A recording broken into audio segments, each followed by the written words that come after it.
There's a moment in your bones when the fire takes over.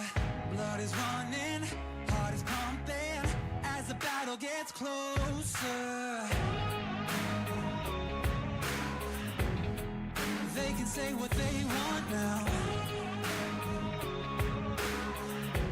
'cause we'll be screaming now. We can be heroes everywhere we go. We can have all that we ever want. Swinging like Ali, rocking our bodies, standing on top like a champion. Keep your silver, give me that gold. You'll remember when I say we can be heroes everywhere we go. Keeping us down is impossible, 'cause we're unstoppable. Oh, we're unstoppable. We're unstoppable. Every spotlight, every soundbite, everybody who gave up is just a fuel for wanting him more than anybody against us.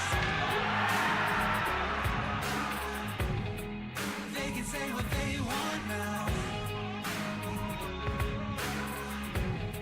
'cause we'll be screaming now. We can be heroes everywhere we go. We can have all that we ever want. Swinging like Ali, rocking our bodies, standing on top like a champion. Oh, we're unstoppable. Oh, we're unstoppable. We're unstoppable. I text him. Yeah? Jerk face. Where is he now? All right, fans, welcome back to the West Fargo Sports Arena, where we have another production of Sheyenne Mustang Media. And tonight's contest is going to be between the Fargo North Spartans and the home team, the West Fargo Sheyenne Mustangs. My name is Jordan Latufsky, and joined alongside me tonight is Mr. Sean Burke. And Mr. Burke, after we left here on Tuesday evening after the Cheyenne Mustangs defeated the Grafton Park River Spoilers, you had texted me the score after the first period of the North-South Shanley game. Yes, sir. And you said 3-1. 3-1. But I didn't tell you who, right? You did, and from that point on, I was surprised. And likewise. And then you texted me the final, 5-2. Yep. And from that point on, I've been waiting for tonight for this game. I think we left with barn burner was my adjective to hopefully describe what is going to transpire here this evening. This game is, if you look in Merriam-Webster's dictionary of huge, you can find any synonym that is going to go along with that word to describe this game. I don't know if we could find any more adjectives to simply put how big this game is tonight for both teams. As you look at our standings right there, they are separated. Yes, and that is what you texted me. Yes. And I was like, wow. By just 1 point, we see that West Fargo Cheyenne comes in 6th place with 18, and then you got 3 teams that are knotted up at 19 with West Fargo, Fargo South Shanley, and Fargo North. And West Fargo tonight is over at Fargo Davies, and Fargo Davies sits in 7th with 13, and Fargo Davies also has a 6-point game coming up pretty soon with Grafton Park River, who doesn't have anyone. So if Fargo Davies can pick up those 6 points in Grafton, that just is going to complicate things even more here in these EDC standings. Like a horse race right down to the wire, my friend. And Red River seems like they're running away with it a little bit, and Red River tonight is playing Grafton Park River, and that's also for a 6-point game. Central also has a 6-point game, I believe, against Grafton Park River as well. So if Red River gets that win tonight, which you look at the standings, you have 1st place versus 9th place, that would put Red River up at 40 points, and they're kind of running away with the conference title. They're 11-1, Central's 8-2. But yeah, you look at those teams: West Fargo, Fargo, South Shanley, and North, all with 19, and then Cheyenne with 18. Yeah. Cheyenne, not only do they have to play Fargo North, but they also are going to end their regular season against the West Fargo Packers, and so some big games coming up here for Cheyenne. Good. Yeah. That's what I know. There's 2 trains of thought there. I want to go into the playoffs.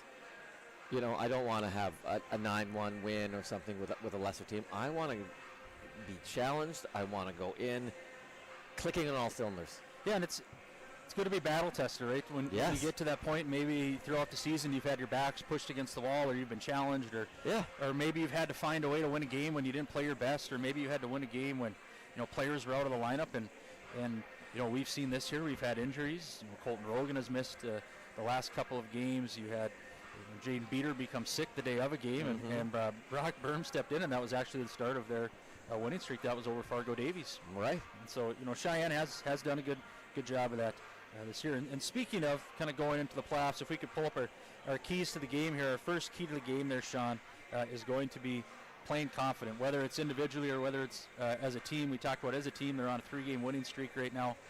In that time period, they've scored 17 goals, and they've only given up 2. So they had a 5-0 win, a 5-1 win, and then a 7-1 win. And so individually as a team, you got to be feeling confident. Brock Burm in the net did get 3 wins.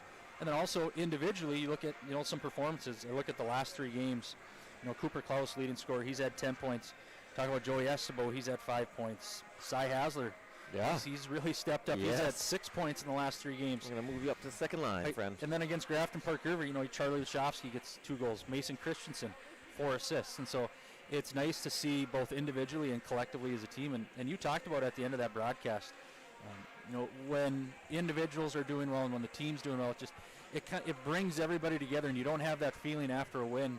Like, we talked about on the outside, everybody looks happy, but on the inside you have some people that are saying, well, I didn't get to play as much, or I wasn't on the power play. It seems like right now this team is really clicking on all cylinders.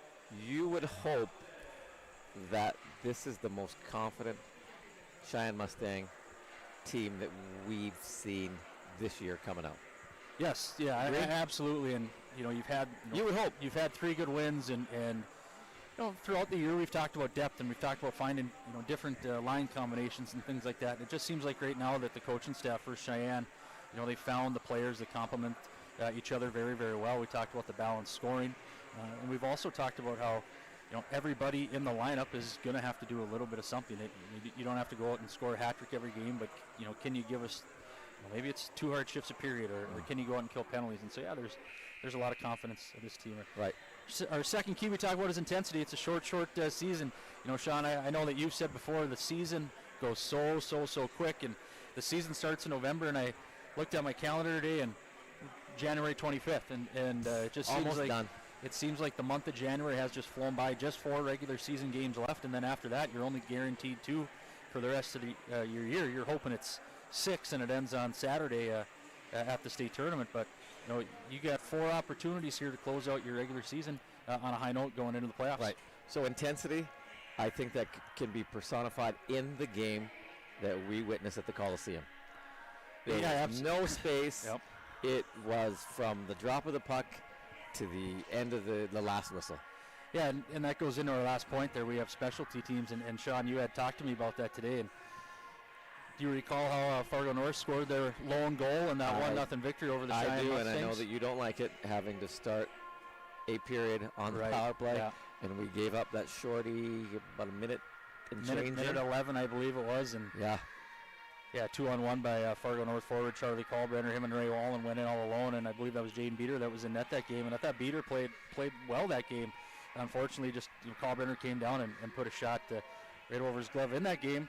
Fargo North had a 5-on-3 power play in the second period. Cheyenne did a nice job on the kill. We've talked about how kill, I think, maybe been up and down a little bit. I thought over the last handful of games they've done well. We talked about that Fargo South game, gave them too much time, almost 12.5 minutes on the power play, but they gave up the 1 goal. But in our last game against Grafton, they go out and they score 3 power play goals, and really the power play has been good this year. I think they're clicking upper 30s right now on their power play, and so specialty teams down the stretch here might be the thing that win or loses you a game. Yeah. It's gotten so technical when you watch NHL games. Yes. Is that they are talking about the cream of the crop. They either have, and usually both, is a great penalty kill and a great power play. The lone exception, Winnipeg Jets. I was just going to bring up, and I was going to say your Winnipeg Jets.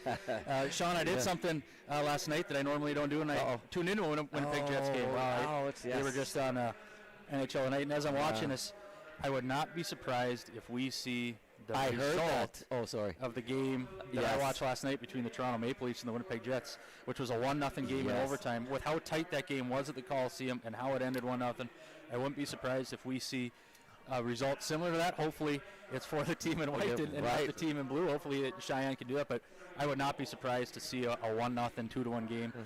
If this turned into a track meet, a 7-4, 7-5, maybe with an empty nets, that would really shock me, just based on, number one, how confident Cheyenne is playing. And I was very surprised at the game on Tuesday between South and North, how open it was, freewheeling and not anything. It didn't resemble the game that we had watched between them. So I'm interested to see what North team comes in here. We talked about they do come in with a 12-5 record, 7-5 in the EDC. I'm sure that there was some discussion in the locker room, maybe after that game against South. South would seem like, I don't know if reeling was the word, but I mean Cheyenne handled South, fairly. I don't know if fairly easily would be the right word, but I mean they beat them 5-1 here, and then 2 days later you go over and you play your crosstown, one of your crosstown rivals, and you were there, so I wasn't, but the 5-2 score really surprised me. I don't know if it was a 5-2 game or if things got out of hand. You can fill me in on that, but I want to see what North team comes out tonight. If it's a team that looks like they're a team possessed and they want to right the ship, or maybe is there some... I would think we're going to come out with a little bit of anger, and I'm expecting a torrid pace to this game to start with. These teams do mirror each other a little bit. You look at their records coming in the EDC, and Cheyenne 6-6, 7, and North is 7-5. The other day it was senior night, and so I think everything was maybe a little bit more, I don't know if relaxed would be the right word. You still got to go out and you got to play the game, but tonight I think you're going to want to buckle your chin strap. Make sure that everything's strapped up. North has 13 seniors, Cheyenne has 12, and so you're going to see a lot of names over the last couple of years. That we have said, Branson, Kalbrenner, Watts, and you look down at their line sheet there. Yeah, Friddle. It seems like Friddle's, there's been a Friddle there for the last 7 years, and so yes, these teams are led by veterans, that's for sure. So with that, we will take a short break. Our player introductions are done, and we'll do the national anthem, and then we'll come back and rejoin you for our first period.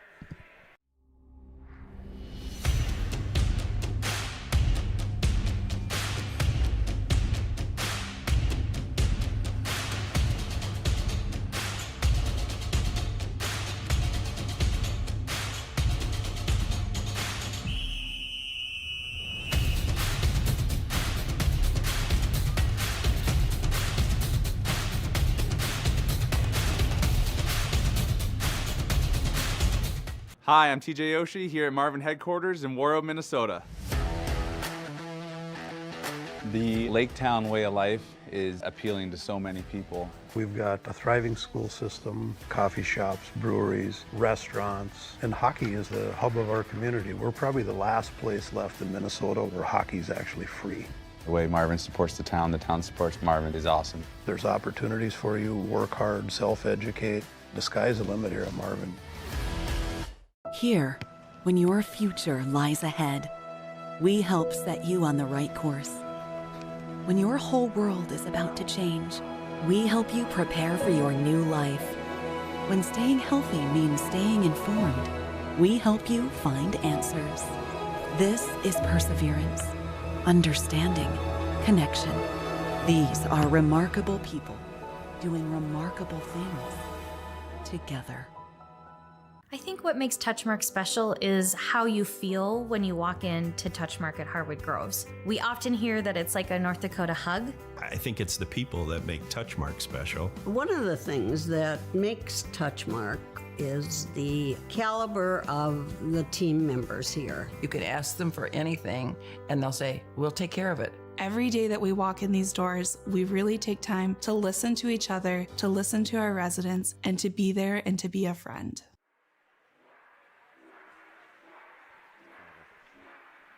All right, fans, welcome back after our national anthem and our pregame introductions. Our players are going to have one last opportunity to go over their objectives for tonight's game, which is just to do what? To get hyped. I was going to say to win, but get hyped will work as well. It's going to be right there. Sean, unique things every year that I always appreciate. Let's hear it. Is when Fargo North sends in their line charts, they also include where their players went to elementary school. Looks like a heavy Longfellow elementary crew. Longfellow Serenade, my friend. Branson, Wallen, Watson, Brigham, Olson, Hanson, Anderson, Watson again, boom, Dosh, Yorkman, Ellingson, and Dietz. Got a couple Washington. It's a factory, a hockey factory there. It certainly must be. The north side. It's a nice school. It's a beautiful area of Fargo up there. Absolutely. That's for sure. A lot of tree-lined streets reminds me of. Don't forget my part of town there, the Roricks. Yep. Claire Barton. Let's go. All right, puck is just dropped. Mustangs just able to get this in the zone. It's scooped up by North on this left-hand side. They're coming with speed here. Trying to go backdoor, read nicely by the Mustangs in that play. Oh, right out in front there. Iverson trying to get that off a leg. And try this again. It's Christensen. Back to Estebo. Estebo sizing things up, trying to get this out. He's going to launch it. He does, right to center ice. Right on the stick of North. So they're going to do the same thing. Estebo again. North changing. A little more room out there for the Mustangs. Christensen is going to hammer that in. Mustangs making a change as well. A little under a minute in this first frame.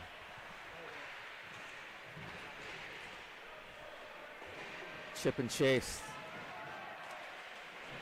Mustangs no. Crazy little bounce off.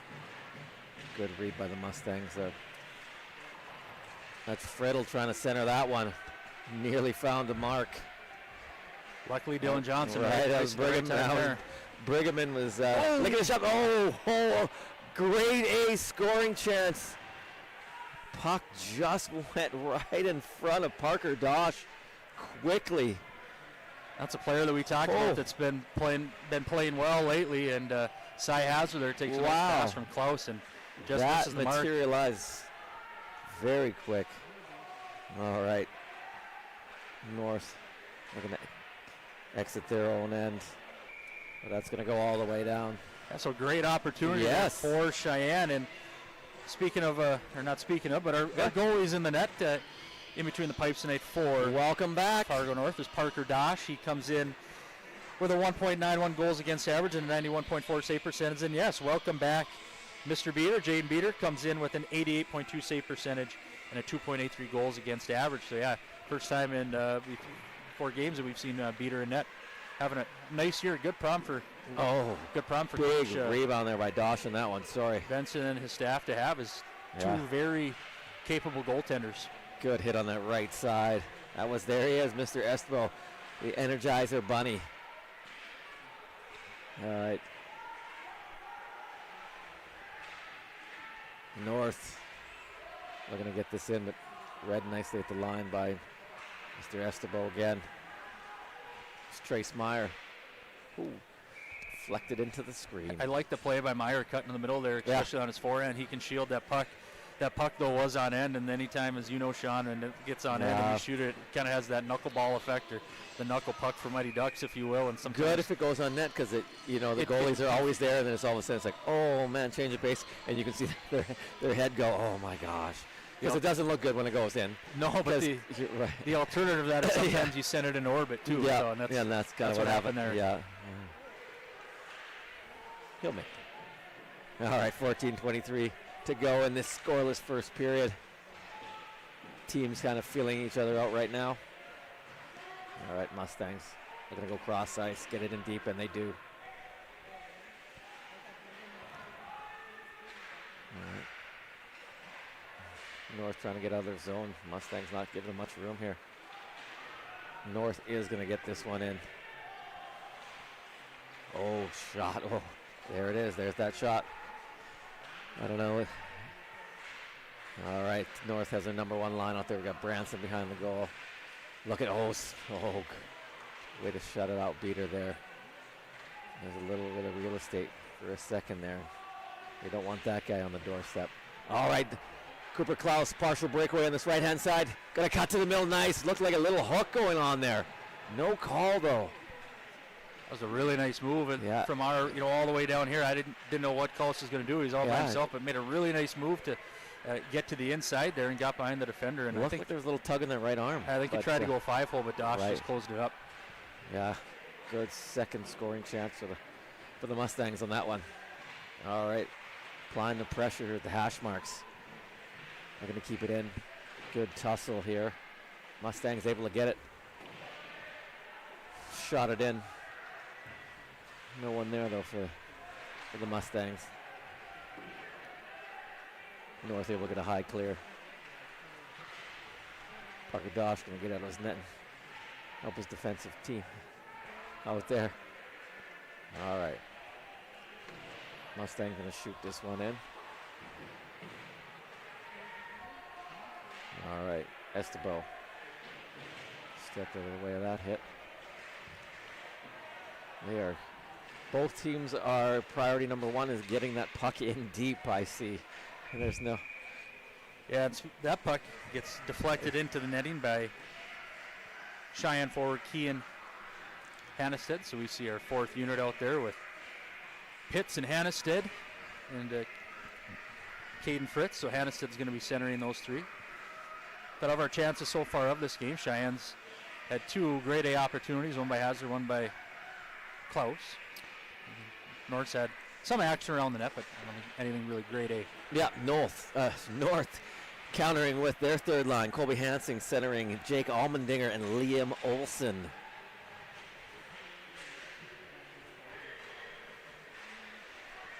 Is that Fuzzy? I thought you called him Fuzzy last year. Or is that Different different- Olsens. Oh, Different okay. Olsens.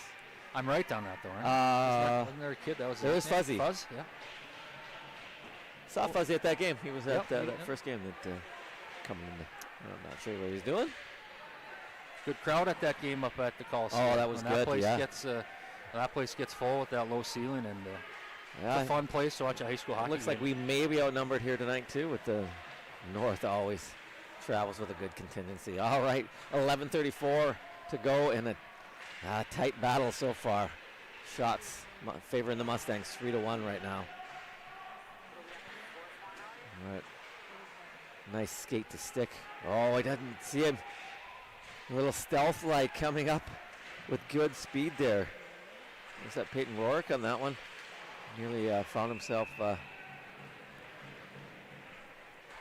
talk about this top line here, Fort Fargo North, Sean. Yeah. You have Owen Branson, Ray Wallen, and Max Watson. And those are going to be the three leading scorers. Last year, Ray Wallen was North's leading scorer with 31 points. He's already eclipsed that. He's at 32 right now. Same for Owen Branson. Last year, he had 28 points on the year, and he's already at 32, and he's got 17 goals. So there's certainly these are a dangerous trio for the Spartans. Yeah, they got possession right now. And Branson looking to center that one. Back to the point. Oh, going cross ice on that one. Thought they might go back to. Oh, Beater lost sight of that one for a second. High up in the air. And that, but Luckily, he had three white Yes, jerseys right around him there, and they were able to jump up like a Yeah. volleyball spike and get it out of harm's way. oh, right into traffic there. It was a dangerous play. Read nicely. That was Max Watson coming up with that one. Oh, shot deflected over that. Oh, Beater didn't see that one again. Oh, quick turnaround shot. That was Wallen on that one. Sean, I think North the is first buzzing. time that Beater saw that puck is when he heard it. When he, yeah, and it went off exactly. the Yeah. glass, and then he knew where it was. Yeah, because Yeah. he was kind of like a statue. Oh, bad bounce. Oh, my goodness. Thank goodness he did not commit all the way and go behind the net, because that could have found its way in. Oh, boy, that would have been a devastating first goal. All right, perfect. Right there, deflected up, get a whistle, get a drink of water, Yeah, get it's your like, phone whoo! set. You had the one that you were screened and went off the Yeah. glass, and then puck goes out, and then all of a sudden it gets dumped down. And Yeah, there's a smile there, but yeah, took a could very well have been a frown if that had found its. took a funny hop off the boards, and so catch your breath here, Mr. Beater. You're a capable goalie. Just Yep. a couple of unfortunate things happened in that shift, Yep. but no harm at all for the Mustangs. Good news so far, that net has stayed on its, When on its pegs. When there was that play, as we see right on Oh. the North goalie right there, that's going to be covered. Yeah, when that play was right around the net right there, one of my thoughts was, how in the world has that stayed on? I talked to Yeah. Coach Bartle, Yeah. the girls team walking out of school today, and I said, hey, how many times does that come off? And he said, well, he said, I don't keep track of it. I said, well, I want Congress to investigate Yeah. it. I think that'd be well worth their time and efforts to figure that out. Absolutely. Maybe in the summer when it's a little quieter. I don't know if it's ever quiet for them. no, It seems no, like it's, lately, but and they shot by Glinky right there. Mhm. Little traffic in Yep. front. Nice win. Good replay by our capable crew here. Yeah, I didn't think two defense there for North going on. There's got Ellingson and Bjorkman out there holding down the fort for North. All right, Mustangs looking to keep this in. Klaus tried to put that in deep, but read nicely by Mr. Ellingson on that one. All right. Good weight on that one. It's going to come out. Oh. Mustangs driving. Nope. Change of mind. We're going to switch it up. Get some fresh troops out there. All right. North trying to knife that one up. Did, but Mustangs going to be first down on this puck. He's going to win this battle. Looking for it. There it is. Iverson is going to go. Coming on this left, but there's a forward coming hard on him. Yeah, not a lot of space out there. Create plays. That's why both teams are going to dump and hopefully get something in the slot. All right, Mustangs, oops. We're on the same page there. Oh, he was coming in hard. That was Liam Olsen looking to cause some damage. All right, we got a chance on this right-hand side. All right, Mustangs trying to get that on net. Deflected wide. Going to go all the way around. Estebo and Iverson back there on the left. Iverson looking to get possession. No. Cannot. We've got same duos out there. For North, they have to change their defensemen. They've been out there quite a while. Ellingson and Bjorkman. Yes. All right, 8:10 remaining in this scoreless first period. Off a skate there, but took off all the steam. Hey, you look at the board, shots 8-3, and Sean, you said that defensive pairing had been out there for a while, and that's what the good speed by the Cheyenne forwards can do, and you can get them on the forecheck, and you can hem teams up in their own zone. So I think it's been a good start for Cheyenne so far. Yeah, cautious, but getting pucks to net. They've had good opportunities. We said Chase Meyer and the Shofsky there. They had a 2-on-1, and obviously Klaus and his opportunity and Hasler. So.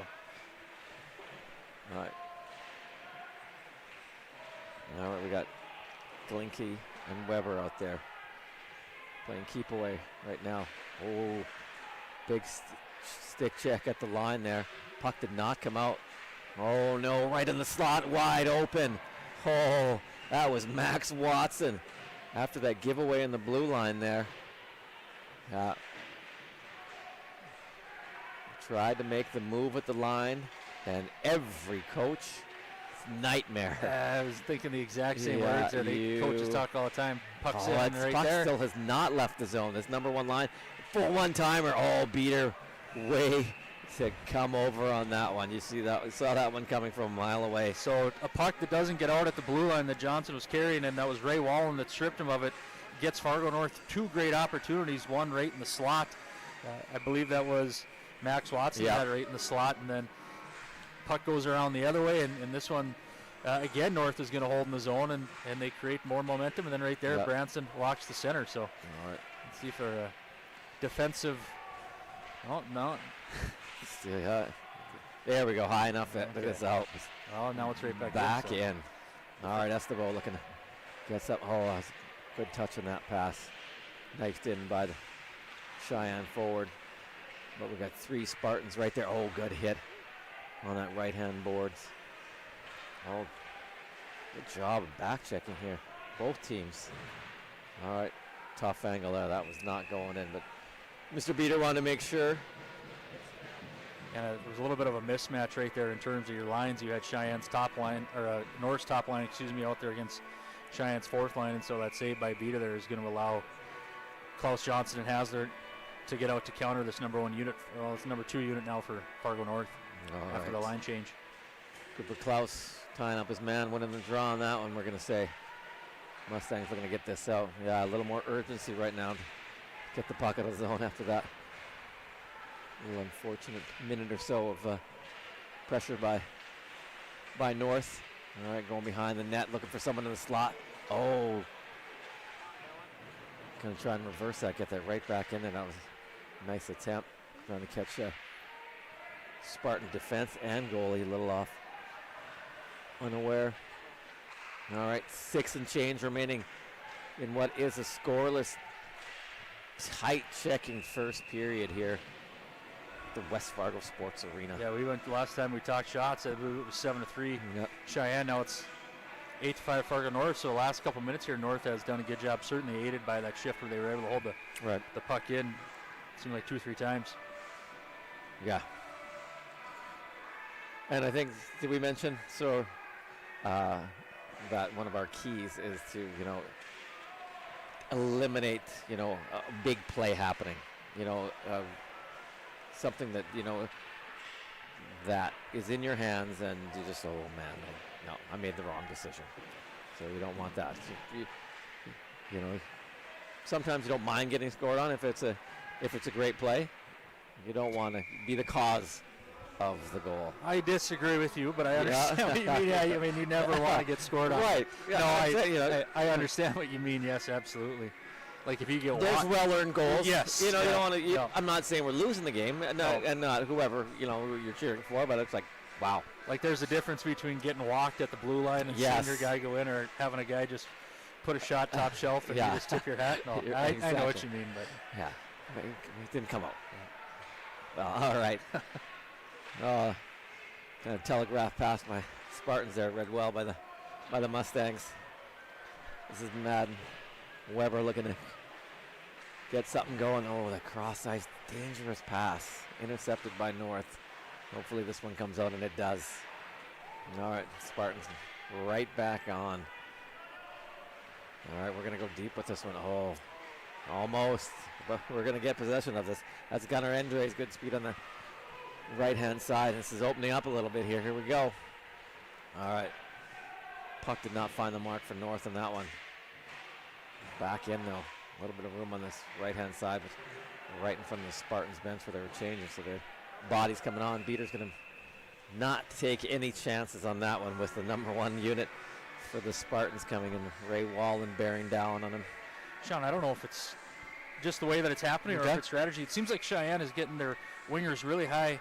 It seems like up near the blue line, sometimes even in the neutral zone and trying to find them. So, like I said, I don't know if that's by design or if that's something that's just happening as a result of the way that the game is going. Yeah, keep a look at it. All right. All right, Mustangs. See if they can get this nice little pass there. That was Trace Meyer. Oh, a little anxious on that one. Offside. Yeah, yep. You get, and North had good pressure coming back up the ice, but oh man, you got a 3-on-2 rush right there in an offensive zone, or a chance in the offensive zone. Unfortunately, goes for offside. That's going to come out of the zone, obviously. All right. Wallen wins that draw. Back to the defense. Watson on this right-hand side and pass it over. Watson again, but being hounded by Mr. Joey Estebal now. Oh, wide open in the slot. Oh, nice play. Owen Branson. You're going to watch. They win that battle on the boards there. Right from Wallen. Boom. Owen Branson. 2 Mustang defenders just a step behind. Yeah, the puck went down there and into the corner, and that was Ray Wallen that was able to get it up to Owen Branson. And we said Branson is their leading scorer, and Branson is about 2 steps ahead of any Sheyenne defender, going from really about the same spot. He just beat him to the front of the net, and when you give a good player like that room and space right in front of the net, he'll more often than not he's going to make you pay. And that time he went up and over the shoulder of Beater. So Cheyenne's had a good period here. North had a little bit of pushback. We said that shift since they were able to hold the puck in 2 times there at the blue line, and since then it's kind of been much more evenly played, I thought. All right, Spartans drawing first blood here with 4 minutes to go in the first period. 1-0 Spartans. Mustangs looking to counter Puck behind the Spartans net. Oh, wide open in the slot. Oh, could not yet. Good wood. I don't know, was that Cy Hasler? Yep. Oh, man. It was almost a carbon copy here, but it's below the goal line. Great pass by Cooper Klaus. Oh, lovely. So that's nice play on words there, Mr. Burke. That's twice now that Cooper Klaus is fine. Yes, a beautiful pass. And I know that you don't get a goal off of that, but you always want to respond after a goal with a strong first shift after. Yes, and like I said, you don't score on it, but hopefully you can keep stacking shifts together, and you'll eventually get it. All right. Oh, took the wrong route there. Spartans with the first one on the puck. We're going to try and hammer this one out. It does go out and into the screen. Goes all the way out of play.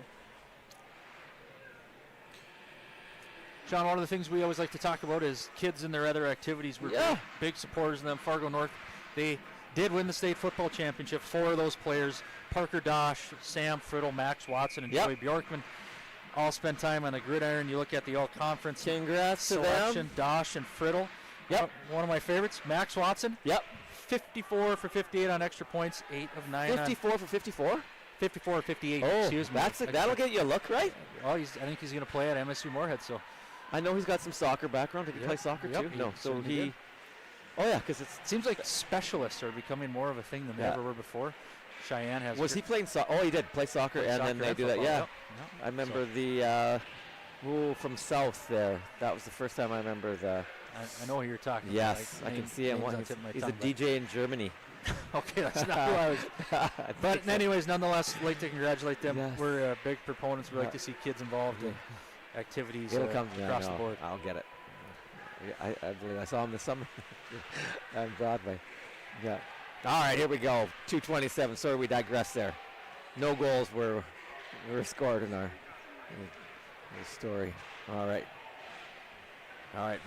Oh, good. Beater's well out on that one. He's had a couple opportunities, and you notice how aggressive. Seen a lot of this number one line for North, or just maybe it's because it's in our zone when that number one line is out there, so they're disrupting things for the Mustangs, making life hard. All right, 2 minutes to go. Mustangs looking to get on the board here. North looking to bring this up, going deep, but this is going to be icing. Jake Weiler. Yeah. I thought you were talking about the more recent one. Was it Dawkin? Oh, yeah. Dawkin, yeah. maybe? Yeah. Landon Dawkin. Yes. Yeah. That's what I thought you were referring to. Yes. He has the same birthday as my kid, the same age. Yeah, he's on at UND, right? I believe so. I believe so. Yep. I don't know if you saw any time. But, yeah. Congrats to that.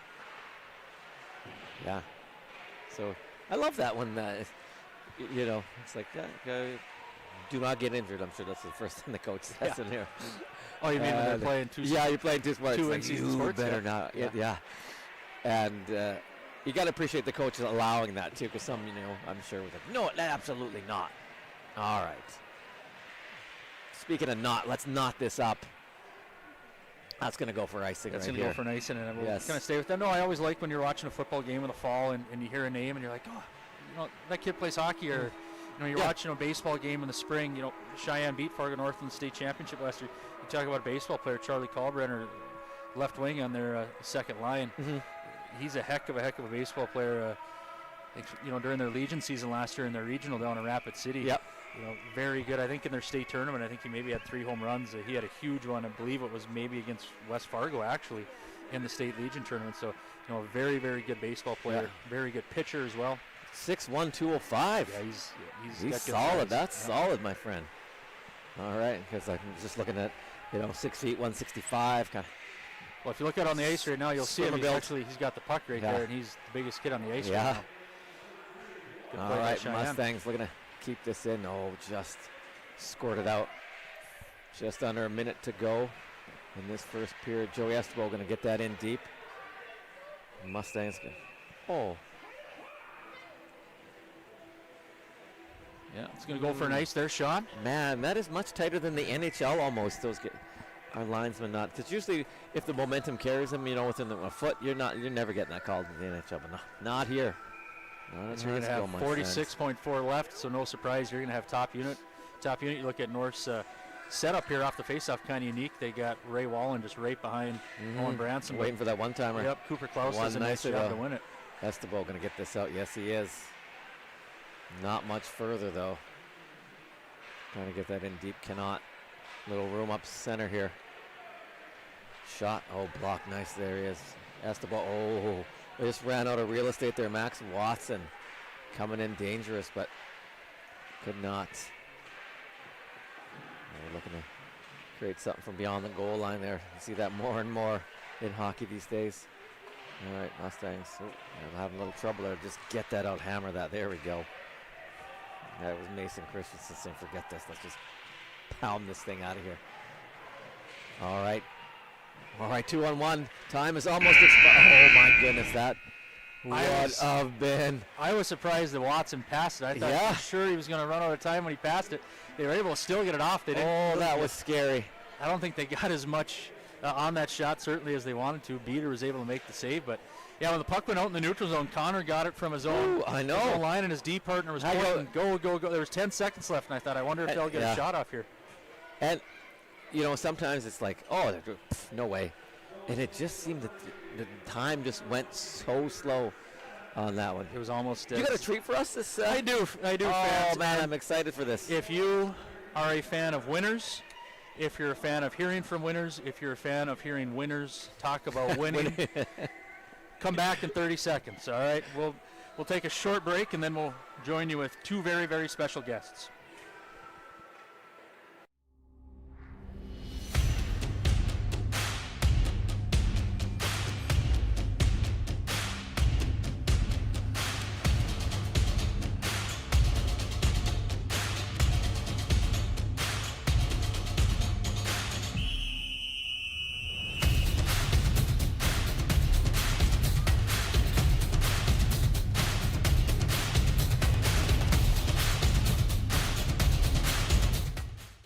Hi, I'm TJ Oshie here at Marvin headquarters in Warroad, Minnesota. The Lake Town way of life is appealing to so many people. We've got a thriving school system, coffee shops, breweries, restaurants, and hockey is the hub of our community. We're probably the last place left in Minnesota where hockey is actually free. The way Marvin supports the town supports Marvin is awesome. There's opportunities for you, work hard, self-educate. The sky's the limit here at Marvin. It's what keeps us doing what we love. It keeps our communities strong. So, how are you doing? There's no easier way to take care of yourself than checking in with us, your primary care team at Essentia Health. In person or online, we offer scheduling and appointment options that fit your life. We'll care for you today and keep an eye on things for the future. And if needed, get you back on track. So take some time to connect with us, because it's always good to check in.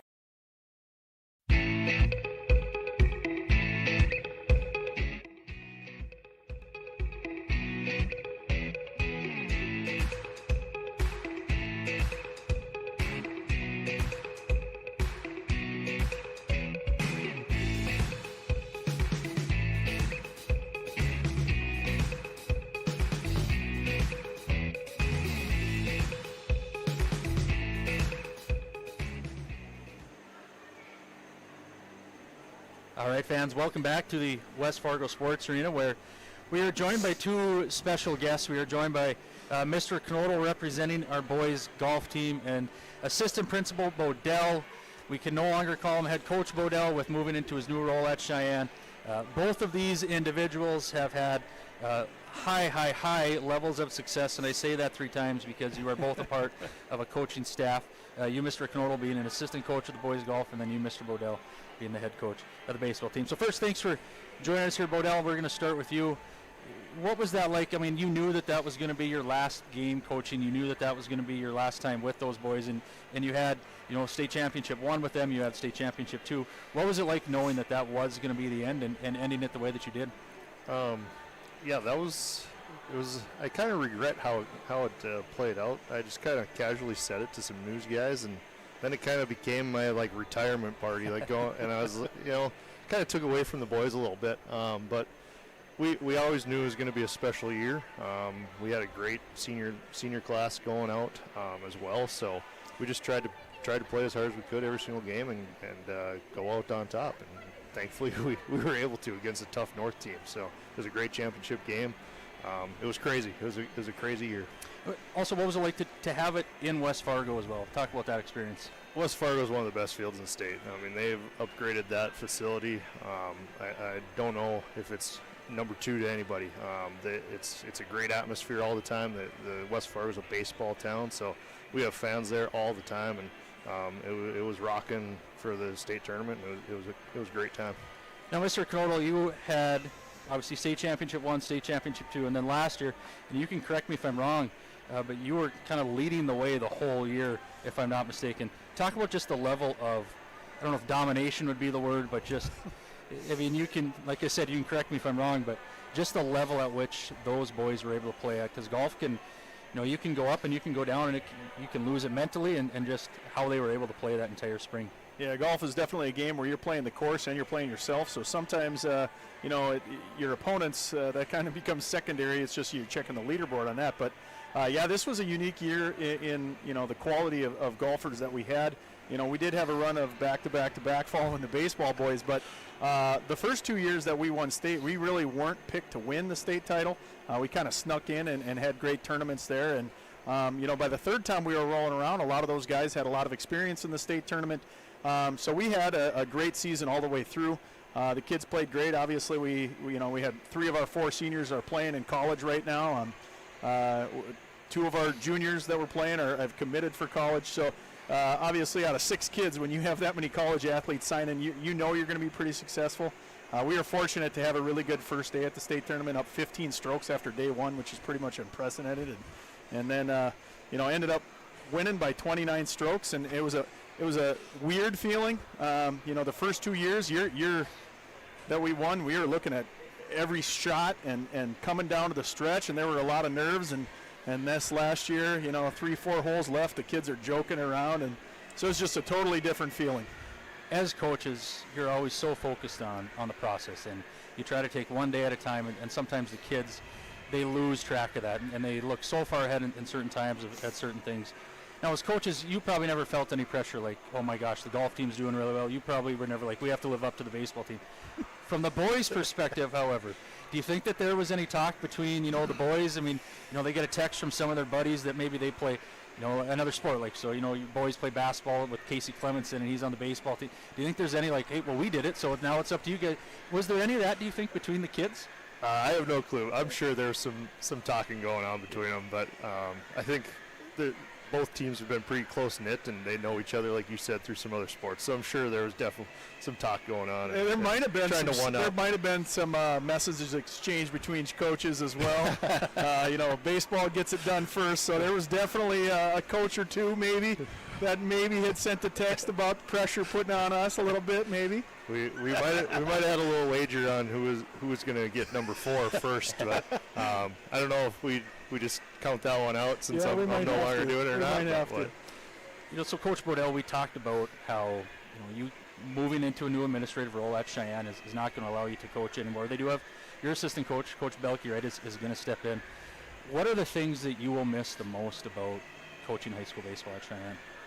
I think just the relationships you make with those kids. I think that's what most coaches miss when they step out of it. Is it's just a different time that you get there. You're not just knowing them in school, and you get to know them on a different level. Get to know the parents.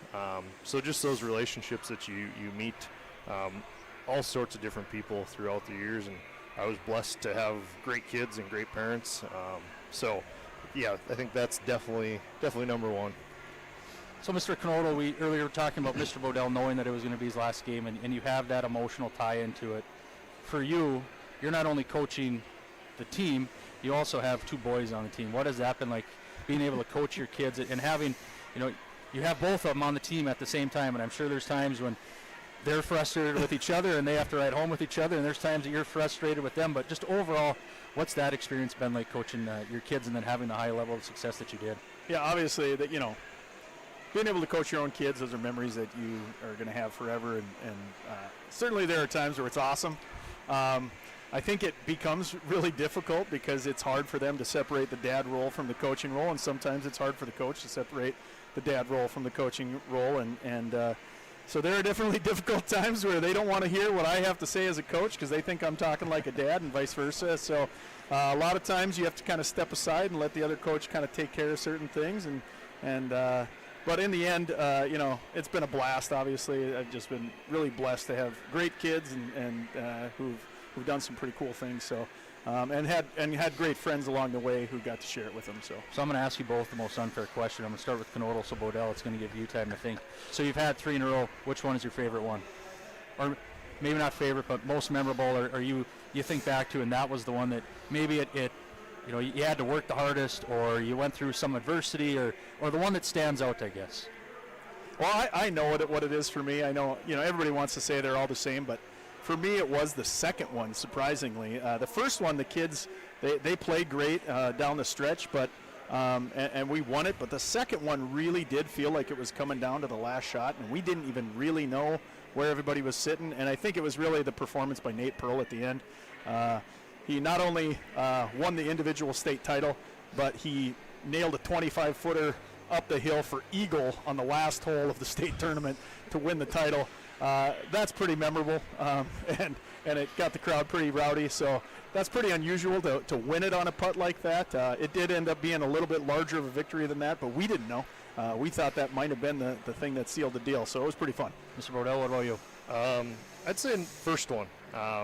We had a great team, I thought, going into our COVID year, and then we didn't get to play. We had Drew Klaus, hockey guy. That was our only senior that year, so I was pumped going into that. And then, like I said, we didn't get to play, so I wished he could have got that same experience. But that first one, those guys grew up with success. I think they had the target on their back. I think everybody knew we were going to be pretty good, and they did everything they could to come out on top. Were you ever able to win a championship in your hometown? It was Jamestown, West Fargo, and where was the other one? Mandan. Oh, man. No Minot? No Minot. Talk a little bit about, you've had multiple players from the Cheyenne baseball program over the last handful of years that are still playing baseball at the collegiate level. Talk a little bit about those players and where they're at now. Oh, geez. You're going to put me on the spot. We've had, what have we had, about 10, 9, and 8 seniors the last 3 years going out, and I would say at least half of them went on to play college baseball. So Alex Erlup's still playing Charleston Southern. Casey Clemenson's going to Neosho. Carter Carlson's down at in Minneapolis playing. Connor Entz is at DMAC. Brendan Hammond's at DMAC. I know I'm forgetting a ton of them. Quade Peters, Quade Peters. Player. Yep. Quade Peters went to Jamestown. Now he's at Iowa Western, I think. Or maybe Iowa Central. Yep. Somewhere in there. Yeah. Like I said, there's been 15 of them the last 3 years. So. How about you, Mr. Knodel? Yeah, we got them all over the place. Certainly the NSIC is full of our kids. Crookston, in fact, is pretty much, we call it Cheyenne 2.0. Three of the 5 kids on their varsity team are Cheyenne grads. So, yeah, we got a lot of them. Somebody asked Coach Wolf the other day how many he's had in the last 6 years, and he started counting. He's like, it's kind of the same thing as Bodell. Hard to keep track of them all and all where they all end up. So it's pretty wild. And was baseball our first boys championship at Cheyenne? Or was first boys team. And since then we've had 3 in golf. We've had 2 more. We've had football. We've had our boys hockey team has gone to the state tournament twice. So on our last broadcast, we talked about all the success that Cheyenne has had. I guess we can blame you and your your boys. Sure. No, it's a good problem to have. So it is. We appreciate you taking the time, and congratulations to you both. One heck of a career in the third base coach's box, Bodell and Knodel. We want 4. We're not satisfied with 3. So good luck to you and your boys this spring. I think we got to bring Mr. Burke on back in here. We're going to do a line shift here, and I don't know if we're going to take much of a break there, Burke.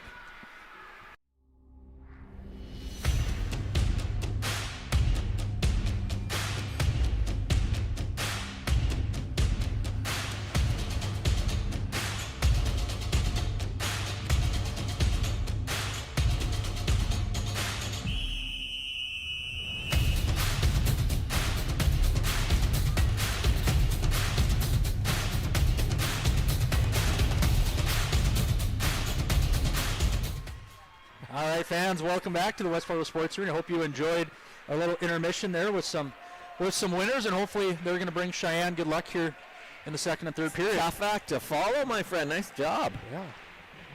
Well, those are 2 guys that are easy to talk to, certainly.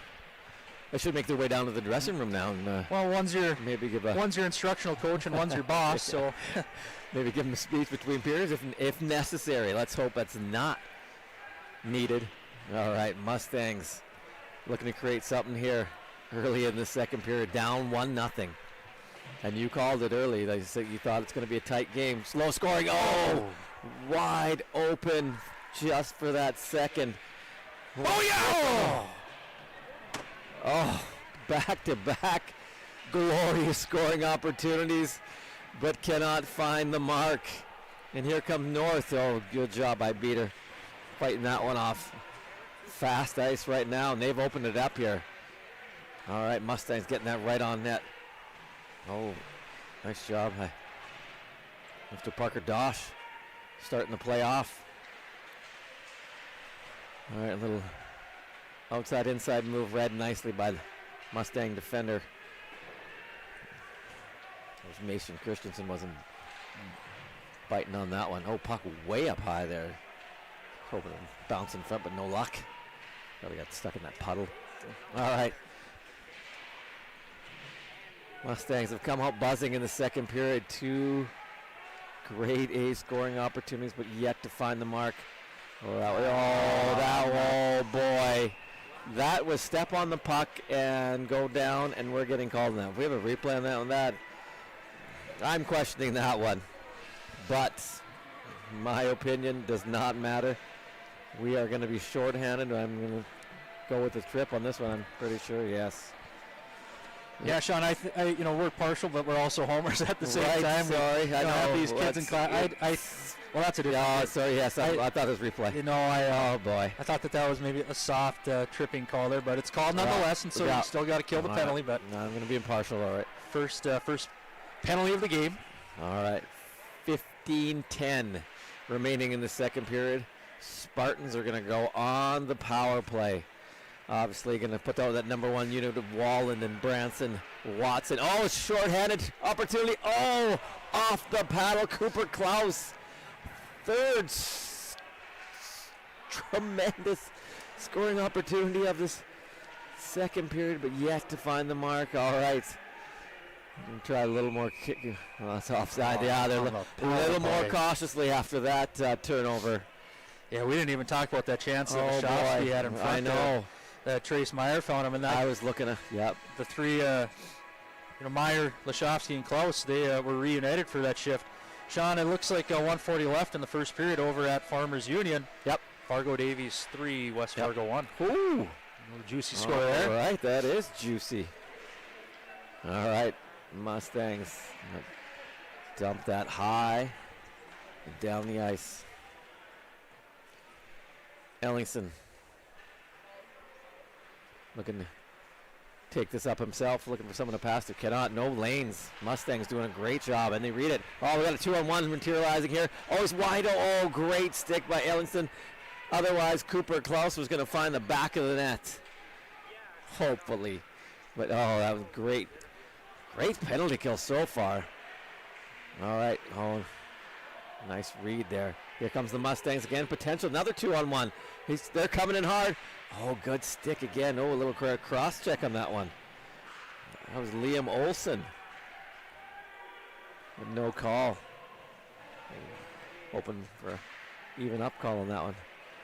Mustangs can delay that and then hammer it down with 21 seconds remaining. Oh, we are coming so close to getting that. That was Ian Iverson. Great speed on the forecheck. Nearly stole the puck and was home free there. Well, we have to catch our breath here. Man. Just a couple of minutes into the period, it's been up and down. You've had Cheyenne had 3 for sure. One 2-on-1, and then another one that they were not able to connect. That was with Weber and Hasler. Yeah, I'm just going on the grade A scoring opportunities. Oh yes, that they've had so absolutely. Far, yeah. Weber had 2 as a defenseman, 2-on-1s on the penalty kill. That's something that you are not going to see on your bingo card very often. No. All right, 8 seconds remaining on this power play. I don't know if North has got a shot on goal. Actually, the puck has been in their zone more than it has in the Cheyenne. Oh, that's a scary pass, but way to Yeah, Iverson's looking up at the clock.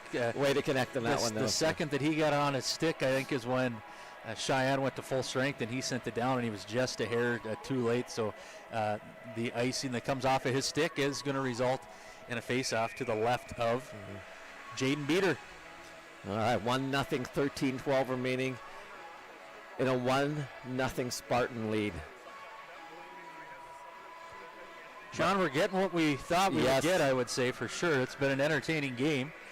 Only a couple minutes into the second, we've already had multiple oohs and ahs. Yeah, scoring opportunities aplenty for the Mustangs. Oh, we need someone coming in on that one. Oh, a little too much room for my liking in that one. There's Mr. Esteban riding his guy out. Oh, trip there for sure. Yep, a knee and a trip. Oh, I hope he's all right. He's not getting up. All right, Beater to the bench. Oh, maybe a second one there. The cross check, but I don't know if that one's going to get called. That leg got out there. And yes, that was dangerous. Yeah, I think you could even make an argument there that could maybe be more than two. And let's see if the refs are conferring. Yeah, it's going to be Esteban that's going to be making his way to the bench there. He's not moving on his own power, but he's not putting a lot of pressure on that exactly. right leg. Almost, yeah. You hope that's one that maybe just stings for a little while, but unfortunately, looked like a leg whip, and you can see that. Yeah, those can linger. So yeah, the officials are going to confer right here. Yep. Well, from where we are at up top in this perch here in this community room, you could see it develop the whole way. You know, Esteban was trying to cut to the middle. They are going to go 2 for a knee right there. Glinke's talking to the official. He's going to ask if maybe there could be more, but nonetheless, official Mike Holmes, him and his partner, they're just going to go the garden variety 2-minute penalty. All right. So first opportunity on the power play tonight for Cheyenne. Cheyenne's got the #1 unit out there, and on the back end we've got Glinke, and I'm guessing Weber with him. We're going to bring it up through the middle. Nice job. Nice space here on a cut through the middle. Just Iverson going to put that back to his line mate Meyer. Read nicely by the Spartans. We got Wallen coming up with speed. Tried to find the middle. He's just going to take that back, kill some seconds off the clock. Beater will leave it for his defense. Looking for space in the middle. Oh, just out of the reach on that one. Just able to get a stick on it, but not able to control it. All right, we got Lashovsky out there to Meyer on this right-hand side. Oh, good shot by Meyer. Meyer's calling for it. He's got it cocked. There it is. Oh, just off the side. He got all of that one. All right, Meyer again. He's maneuvering. Passes it back. That's Lashovsky. Back to the point. Looking for lane. He's not quite enough traffic in front. Read nicely by Mr. Parker Dosh on that one. Yeah, we've seen other games this year where Meyer, he is very good with that one-time shot, which is not the easiest shot in the world. That time there, I think he just got a little bit too low below the dot, and he hit the side of the net. And then good opportunity there for Glinke. Gets a shot low hard on net, but Dosh is able to glove save the attempt by Glinke. Yeah. It's the first time that we've seen Colton Rogan out here, I believe, in a couple of games, so he's going to be out there on the power play with Christensen. All right. We've got Hassler out there with Klaus. Back to the point. Oh, he did not see that one. It almost looked like Beater in the first period. They got Mr. Dylan Johnson creating some havoc in front. We got the size. There he is. The puck does not get to him. Taking the eyes away from Parker Dosh, but the puck did not get there. 22 seconds remaining in this power play. All right. Gonna make the safe, smart play coming out here. Good speed on the right ball. Cooper Klaus, nice shot. He scores! He had a lot of room to skate up the ice there, Sean, and as we see on our replay there, he had to turn the jets on. I don't quite see who the North defender was there. Gavin Connor, he's able to just kind of fake like he's going to stay on the outside. I love that. Cut right to the inside and put it right past Dosh. Fouled the puck. That goal was sweeter than an Oklahoma smoke show, my friend.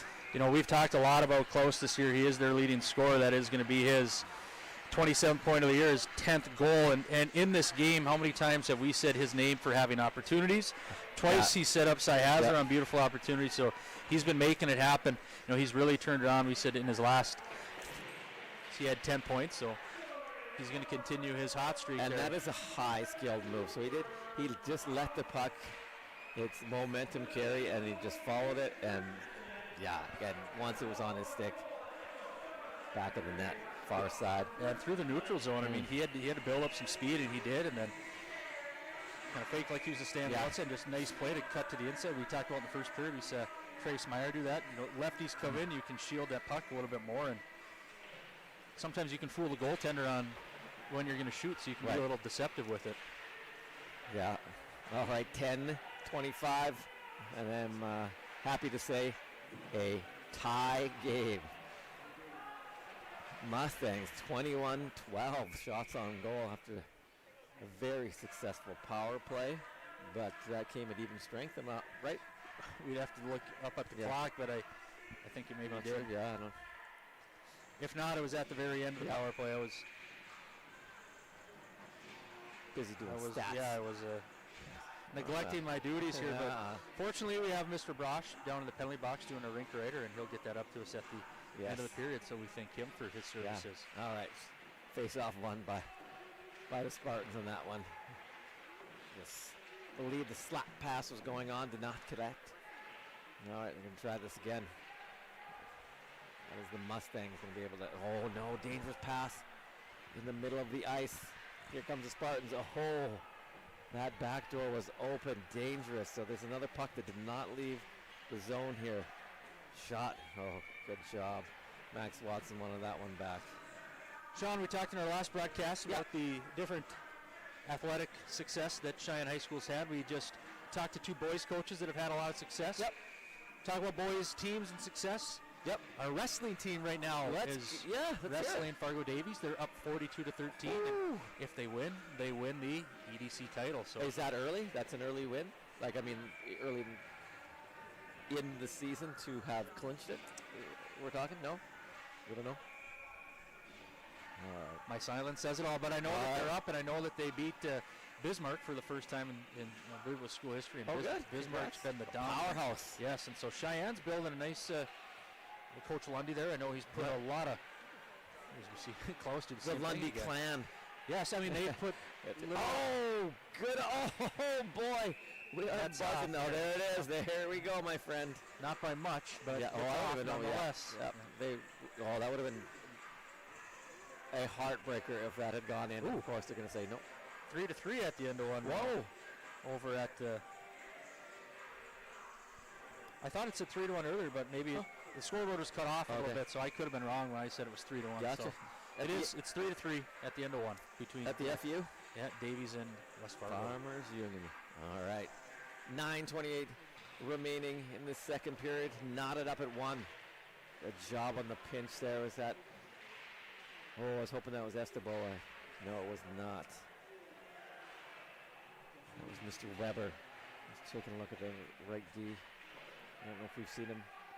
We'll keep an eye on that for you. All right. Jammed up in the neutral zone here. Oh, good job of fighting through that. That was young Mr. Benson. Oh, right in the center of it. Errant pass there. Yeah. All right. Oh, wow. Nearly perfect weight on that one by the Spartans. Nearly sprung. I couldn't see who that was. Well, Mr. Burke, we do see Esteban back out there now, so Mr. Friddle. He must have been put back together by our athletic training staff, which we are thankful to have. Athletic trainer. Maybe a little pain. Just give me an aspirin and Tessa Martin. Put me in there. Essentia and Sean. Speaking of Essentia, they are a premier sponsor of Sheyenne Mustang Media. Really? So Essentia, like nowhere else. Oh. So we thank them and also thank our athletic trainer. Yes, Ms. Tessa Martin. Yes. Yeah. It's surprising. I mean, at the speed of this game, that there aren't more injuries or more where. So it's. You've been there. I mean, it's scary at times. How many times too do you think guys don't go to her. Right, 'Cause they and they don't want to miss a shift or a Yes. game. Or Yeah, coach doesn't want to see that one. Oh, Cooper Klaus with the no-look pass behind the goal. Shot for the point. A whole lot of traffic in front. There he is. You know who's there. Yes, Mr. Dylan Johnson. yeah, he's made a nice little living in Yeah, that area. he is hard his to last couple of get. games. He is hard to move. And you talked about it when the Mustangs played Grafton. You talked about you have Hazard that has real good speed, and Johnson has good strength, and then the Klaus is a skilled player. So they all do a little bit of something. We talk about everybody's got to grab onto that rope, and whatever you are able to, whatever you can do. Yeah. So we need to get Carl Brenner and Johnson side by side here to see who's the bigger guy. Because we don't have weights for our players here. And Kalbrenner might maybe have him on height. Yeah. But Dylan not going quite with sure. it. All right, nice pass. Way to corral that one. Cooper Klaus again. Both are strong either way. Yeah. I just want to put that out there. Pound for pound, they are two strong dudes. That's for sure. Yeah, you could. Yeah, they look imposing from up here. As someone who's 5'6", yes, I would not want to be on the receiving end of a hit from either of those gentlemen. All right, Spartans looking just to bank that off the boards, hoping to have someone catch it. That was Maddox Watson, my brother of Max. All right, oh, nice little pass there from, tell who that was. I think it was Max Watson on that one, a nice little pass to his partner. We got the #1 unit out there for North. Oh, trying to go up the middle, read nicely by. Yeah, I don't, that's been about 4 or 5, 3 on us. This is the second one where we're trying to go through the middle rather than off the boards. It looks pretty when it makes it, but when it doesn't like that, it's like, I'm going to glove this down and thank you very much and put it in your net. And I don't know if Dosh was showing a little frustration there or just he's feeling it, but the way that he caught that and flipped it over to the dot right away showed maybe a little bit of oh, nice like, draw. come on, guys, what are we doing here? Yeah, beautiful opportunity by Ian Iverson. Right to himself there. And then right off the face-off, they walked the centerman, so. Yeah. North's going to want to tie up their D zone here a little bit. Good period by Sheyenne so far. All right. North #1 unit looking to get on the board in the second period for them. All right, Watson chasing Christensen, I believe, back there. Both bodies are going to fall. There we go. They're getting tangled. Probably talking. Yeah, my bad. Just out of the reach. Had him. Oh, no. Well, the penalty's going to go on Glinky, and the play's coming up the ice. And it was him, and I believe, was it Wallen, that were tied up in front of the net, and Glinky just got another one, and he got tossed from the game. As they were coming up the ice, they were taking shots at each other, and Glinky took one last final swipe as the puck was moving up the ice. And we talked about those are penalties. They don't affect the play. And then to boot, he says something to the official as he's in the penalty box and gets tossed. So Sheyenne is going to go on the penalty kill here in what has turned into a very, it was already intense, but now it seems like tempers are starting to flare a little bit, and the officials are trying to get a hold of it. I didn't quite see what happened between Connor and Meyer, but they were going at each other. Right, I was looking at the two going up the ice, and all of a sudden that center ice is as Benson's going to come across, he's going to have to serve for Glinky. But yeah, Mike Holm right away teed him up, and then pointed right away. They're gone. So it must have said something as he was in the penalty box. I got a little scared that he was smashing folders, and it wasn't. Well, not a good penalty to take at the time that we did. I thought you were angry with the opportunity that went to waste there. All right, so we are going to be short-handed. Right, that was the only call on that one. Looks to be. Yep, the penalty, and then the game misconduct.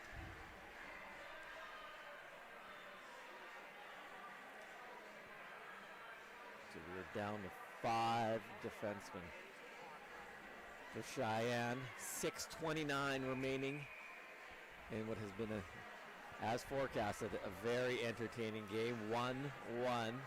Yeah, it is, and we're in this community room here, but if we were out in the stands, I'm sure that you could almost feel the tension and feel the electricity, because, as we said, that this has turned into a hotly or a emotional contest, we'll say. All right. Good battle below the goal line there. Ian Iverson trying to jam that puck. Spartans, though, able to get it back to the point. It was Watson playing the point, and I believe him not. Maddox Watson. Looks like a Max Watson they had going back there. All right. Spartans looking to create something, looking to come to the middle. They do. There's a lane for a second there, but Mustang defender. Looks like Cooper Klaus playing high on that one.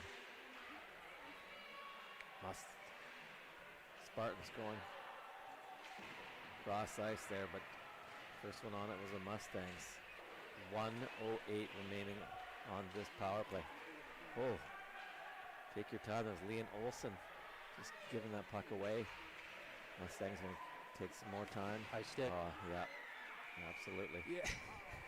I think that's such a reactionary play by Branson there. It's just you want to keep the puck down there, and it's you can't quite get it with your glove right, probably, and so you're trying to do everything, and he's arguing there that he thought it was maybe below his shoulders there, but nonetheless, it is going to get called. Good hand-eye, I guess. You're not going to win that one, All right, 54 seconds remaining, but the puck is in the Spartan zone.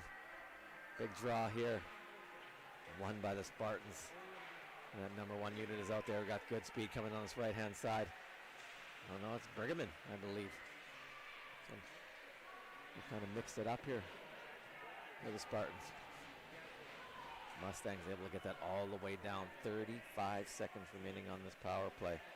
Maddox Watson looking to get this out. Off the skate. Able to get it just out of the reach of Mustang forward in the neutral zone there. But Mustang is able to get it. We got a race for it. He's got a step on him, but 2 defenders. That was Ian Iverson on the end. I believe he's been out there for the whole power play, so yeah, he's coming off. So didn't quite have 100% gas on that one, so good opportunity, able to get a shot away, but was caught by the 2 North defenders on that one. Beater.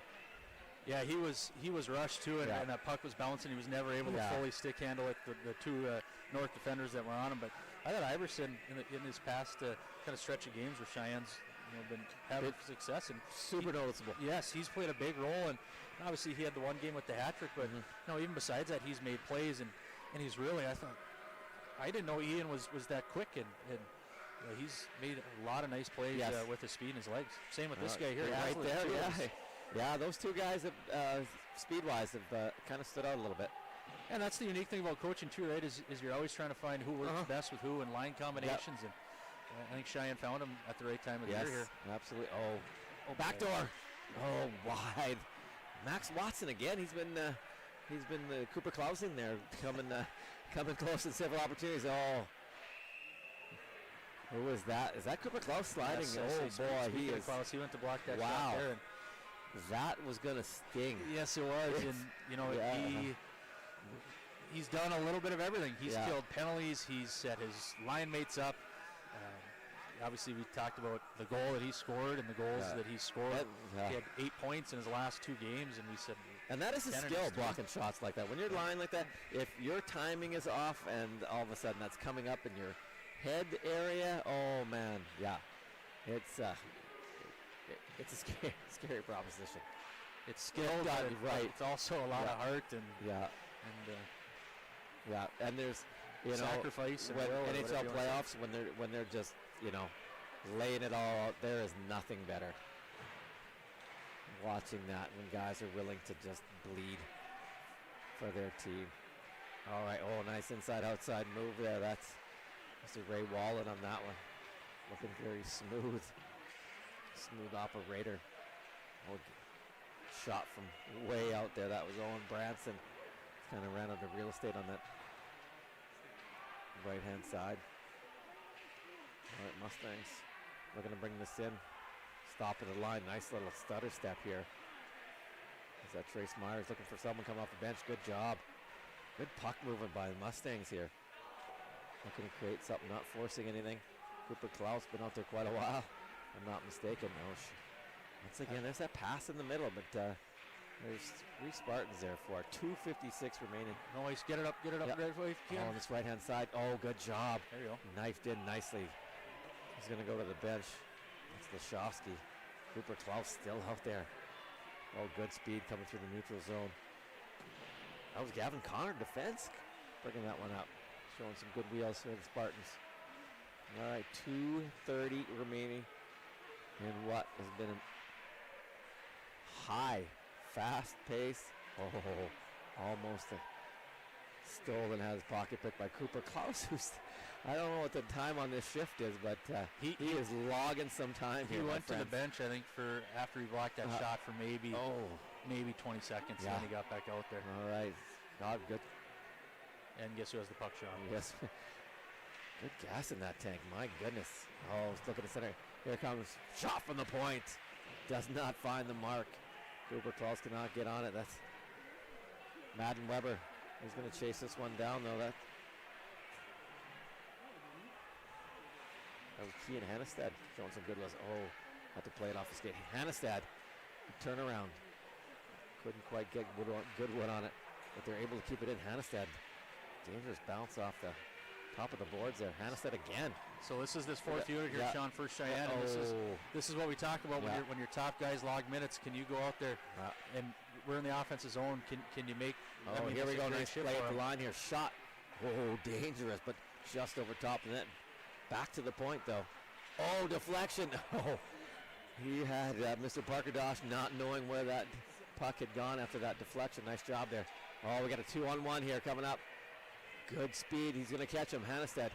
Oh, good save there by Beater. I know we see an opportunity. Took away the 2-on-1. That was nice.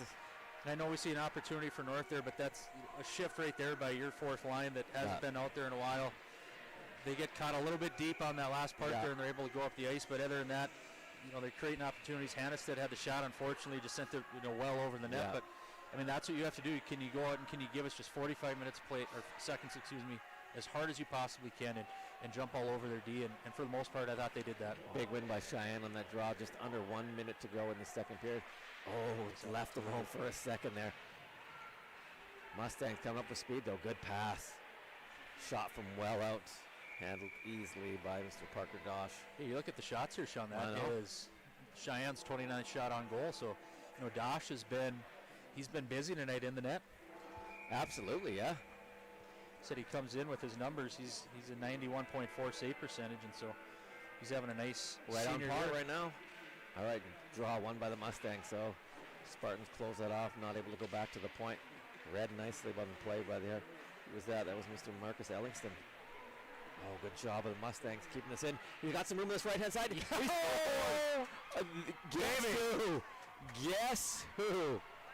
Oh, my goodness. And you talk about goals that are team goals, and there's individual effort goals, and that right there is a fantastic individual effort. Single-handedly kept the puck in, broke it up at the line. That was lovely.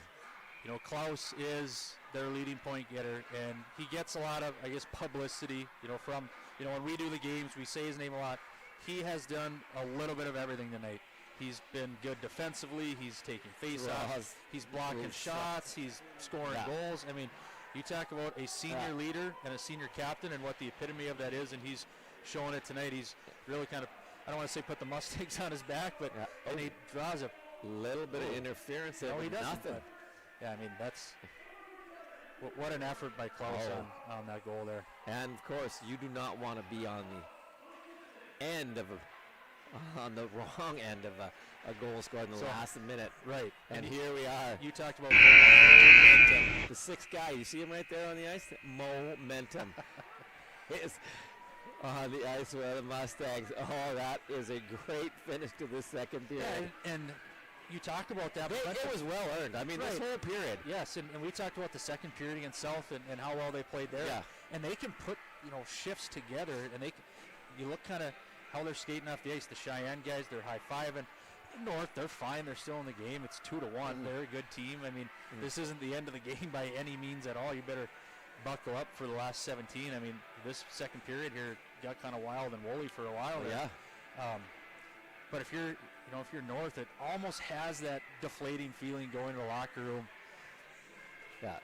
We have to remember too, Sean, I mean, these are 16, 17, 15, 16, 17, 18-year-olds, and sometimes the emotions can get the best of you, and sometimes you're riding maybe higher than you should, sometimes you're lower than you should, and sometimes you're all over the place. So, and it can go the same way for Sheyenne too. I mean, you can't go and think that you won the game. You have to go out and say, okay, well, what did we do well? And they did a lot of things well, and obviously that's what the coaching staff is going to try to reiterate, and then don't give any more opportunities on the power play. So, you're north, you give up 2 goals, but Mustangs had how many grade A scoring opportunities in that first 3 minutes?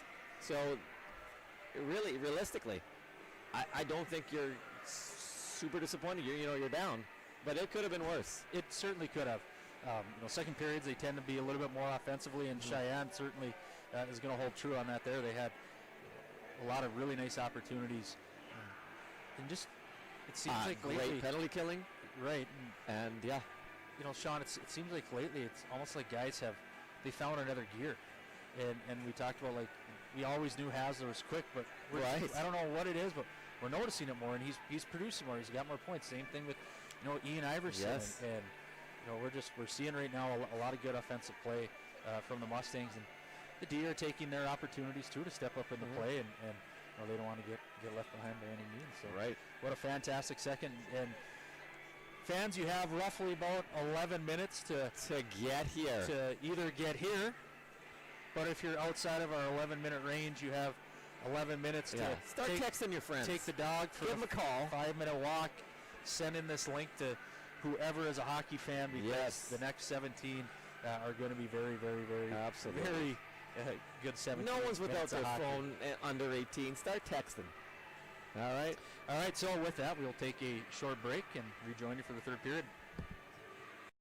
In this place, we face obstacles like nowhere else.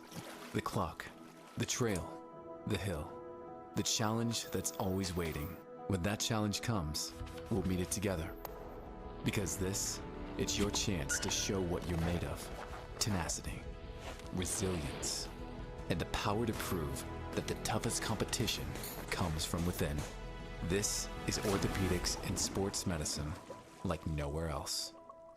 Hi, I'm TJ Yoshi here at Marvin headquarters in Warroad, Minnesota. Let's check it out. Warroad is a small town way of life right on Lake of the Woods.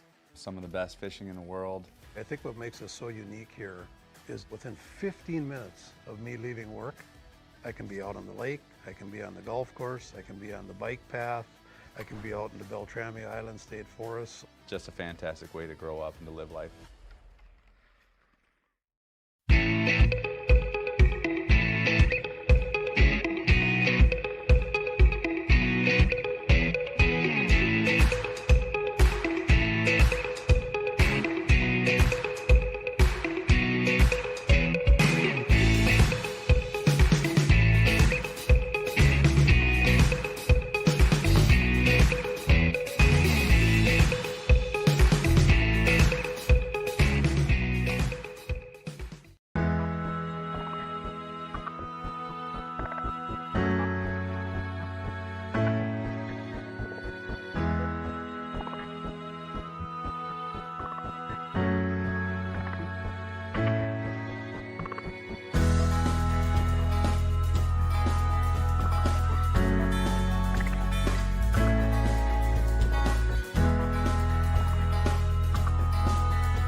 What does it take to make fitness part of your lifestyle?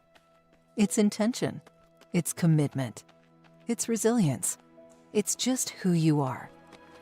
You put in the time and effort to stay active. Our expert orthopedic and sports medicine providers also put in the time and effort to invest in new methods and treatments.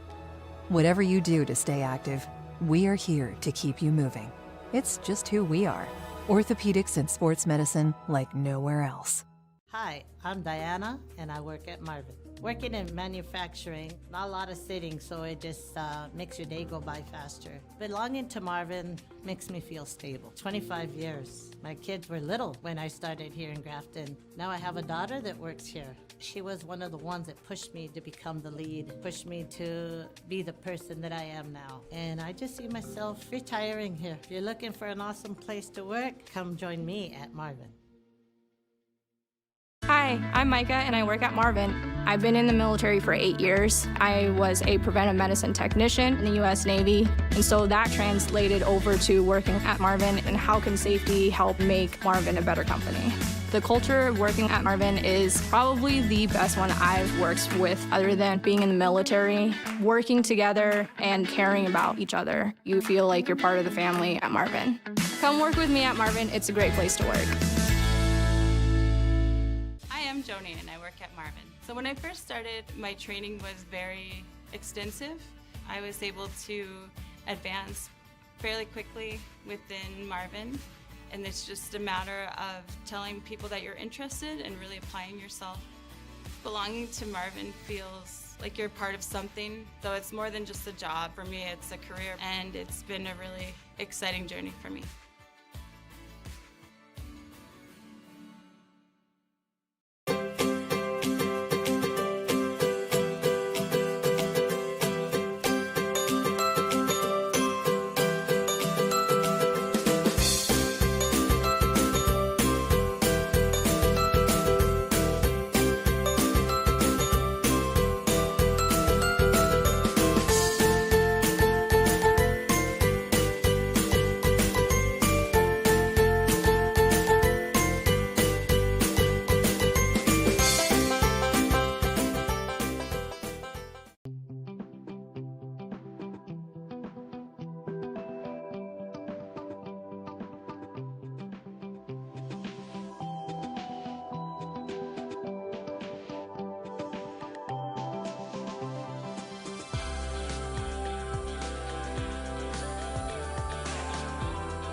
Hi, I'm TJ Yoshi here at Marvin headquarters in Warroad, Minnesota.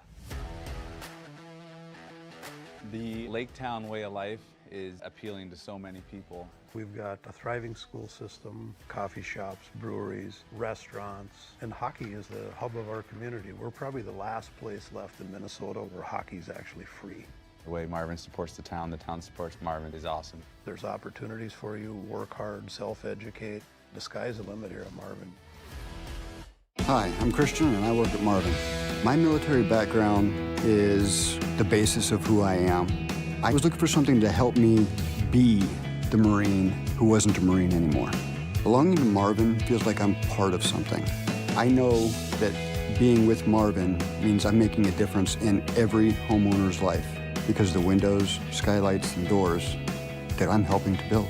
Come work with me at Marvin. I think you'll enjoy it.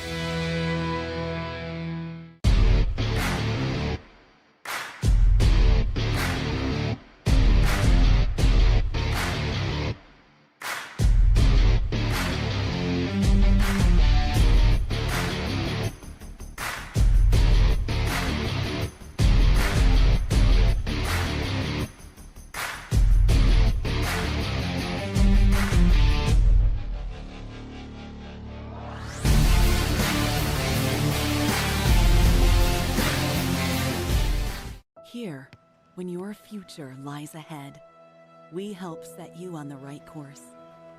When your whole world is about to change, we help you prepare for your new life. When staying healthy means staying informed, we help you find answers. This is perseverance, understanding, connection. These are remarkable people doing remarkable things together.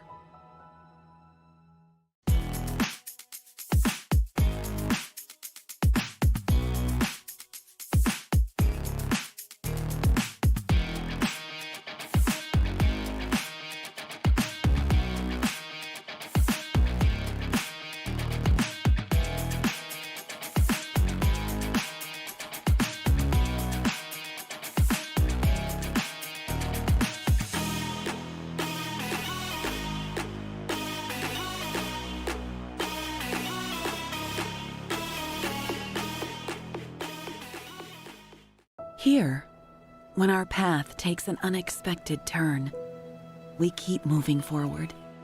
When life sends us a message, we listen. When you're determined to beat the odds, we help you plan for what's next.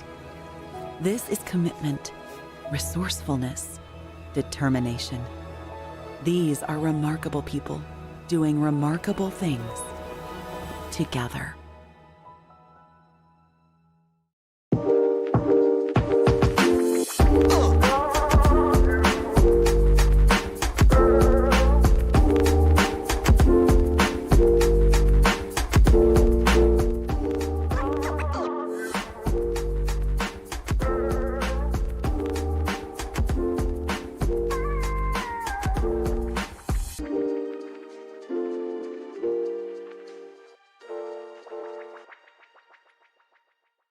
Hi, I'm Gabby, and I work at Marvin. When I first started at Marvin, I was a production associate, and I was shocked at how bright the floor was, how clean it was. It can be a very fast-paced environment, but it can also be very fun. I feel great about the growth opportunities at Marvin, especially because I started as a production associate and then worked my way into being an HR coordinator.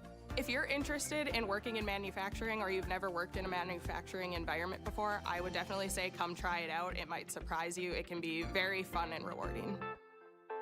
Hi, I'm Nick, and I work at Marvin. So my team implements technology in manufacturing, so I quickly became really impressed with manufacturing as a setting for engineering. For an engineer, it's kind of a playground. Here at Marvin, specifically in the signature group like we are in Grafton, it is high volume, high option, meaning you have to make a lot of product, but it's always different. I never expected finding a great job like this kind of out here in a small town. Come work at Marvin. It's a great place to work.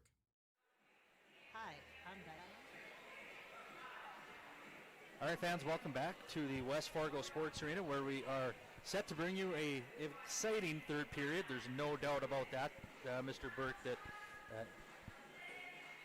don't think it'd be anything less than. Sean, it takes a lot for a game like this to go on. You have to have your rink workers. You have to have the concession stand, the people that take the tickets at the gate. Obviously, you need the teams and the officials. And we may mention in the second period, we thank our athletic trainers. And Sean, just want to pay tribute to a longtime Fargo North athletic trainer, John Darling, who passed away this last summer. Really, really nice newspaper article about him. Darling was a retired member of the North Dakota Army National Guard. He was a veteran of Operation Iraqi Freedom. Came back, got involved, he was an athletic trainer following his graduation at NDSU in 1990. Then in 2000, he became the head of athletic trainer at Fargo North High School. And Sean, if you go through this article here, it is littered with quotes about the character of the man that he was. North Athletic Activities Coordinator Dan Schultes said he brought so much enjoyment to athletic training. What he did for our student athletes, he went out of his way to create an atmosphere, positive, welcoming for all. Coach Tyler Klein of the hockey team, said he's fortunate he knew him both as a player and a coach. Klein's a graduate of North. Said he had such a calming influence, and I'll finish with this. He was fully devoted to the kids and fully devoted to Fargo North. Something we're always going to remember. He treated every kid, if it was his kid, no matter what the jersey or colors they were wearing, and made sure that student athlete was going to be comfortable. And you talk about the influence that sometimes those athletic trainers can have, and if you're a player rehabbing from an injury, you spend a lot of time with right. And so you get to know him very well. And by all accounts, from what all the tributes and everything that was expressed about Mr. Darling, it sounds like he was certainly an upstanding individual. Was more than an athletic trainer to those kids and student athletes at Fargo North. So thoughts are with him and everybody at Fargo North. Yes. Or his family, I should say. Oh, my goodness. There, 11 seconds in, didn't have time to call it. 2-on-1, slid that pass over. Oh, let him. That's Owen Branson. Guess who? Wallen and Branson, right? Yes.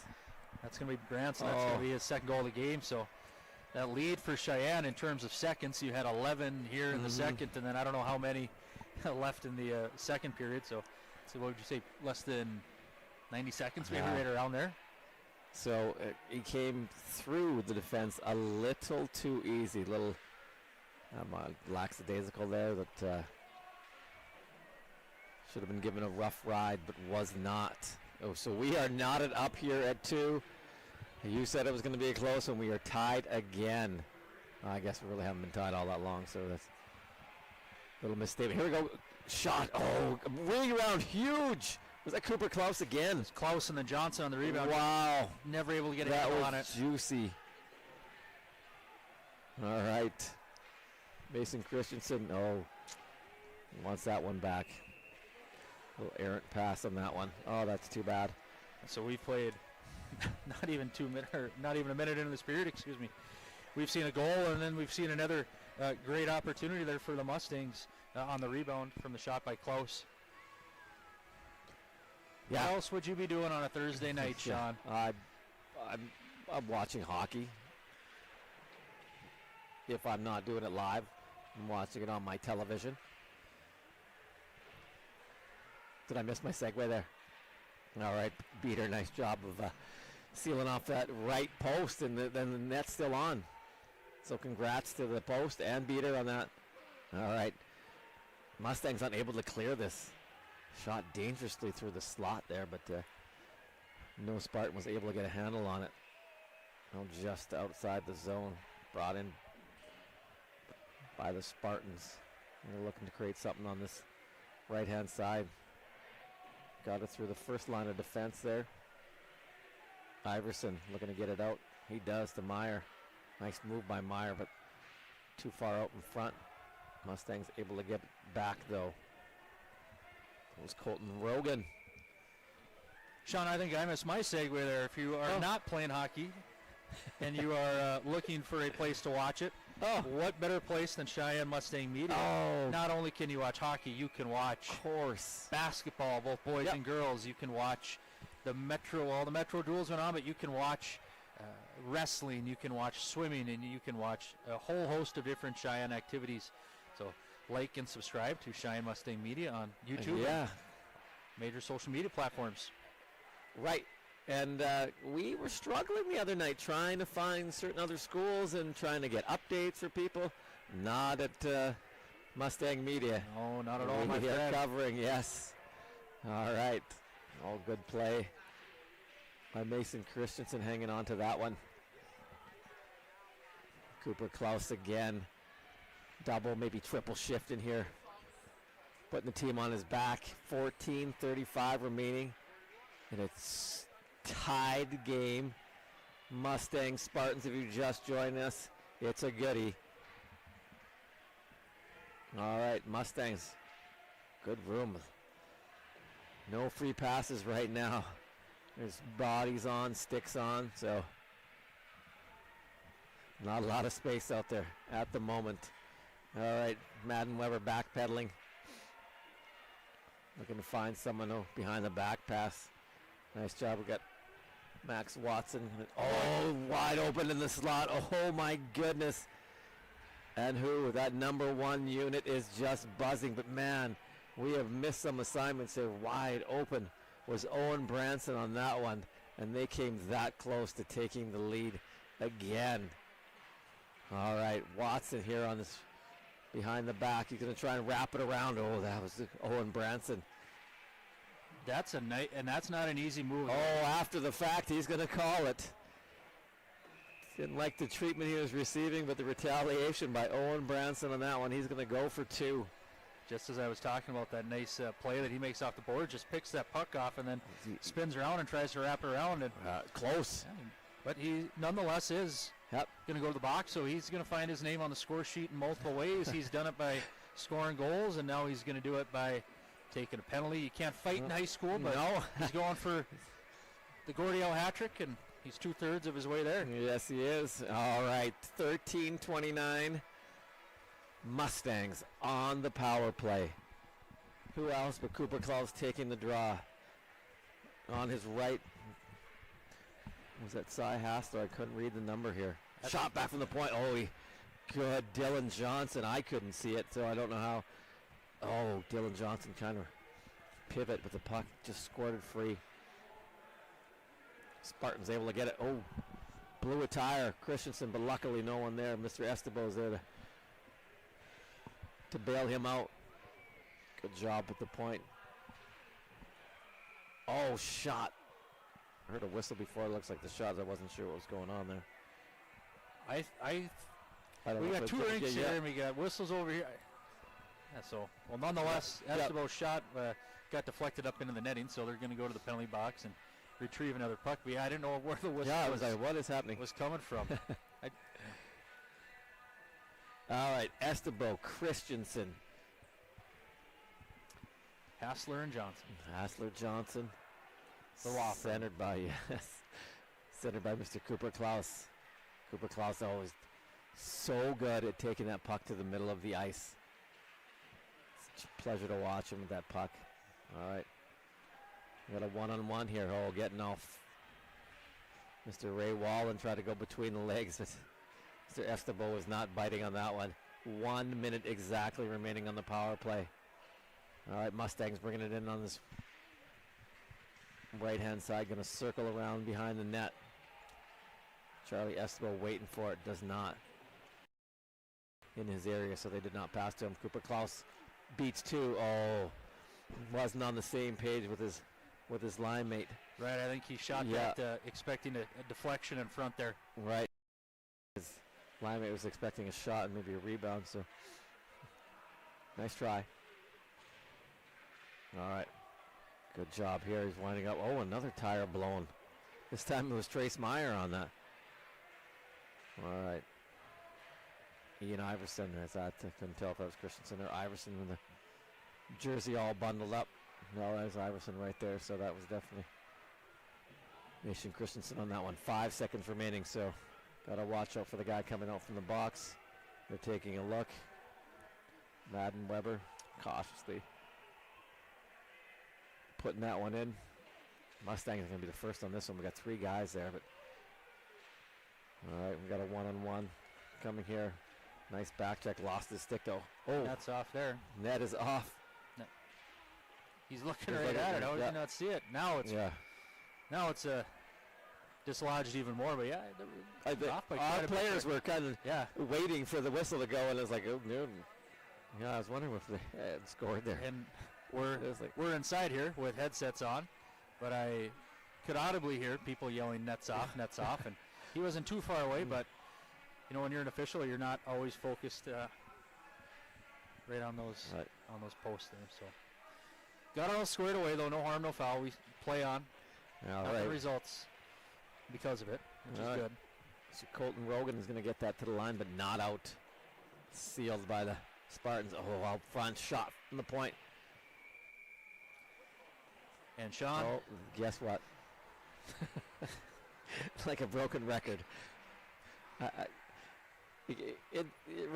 don't know. Maybe we make too much. Maybe we make too much of it. That's just. We need to get that net of sponsorship. Like brought to you by. All right, 10:52 remaining in this third period. Spartans going with their number 1 unit. Mustangs going with their number 2, except it looks like Cooper Klaus is out there again with Hassler. Oh, it is. Yeah, Hassler. Oh, it is Johnson. right. Oh, yeah, it's the regular line. My bad. All right, Dylan Johnson coming up, trying to get that in deep. We're going to put Johnson in front of the net. Oh, rubbed his guy out nicely there. Here come the Spartans. Mustangs have numbers back though, so Watson's pass goes all the way out. Mustangs going to be at Spartans changing.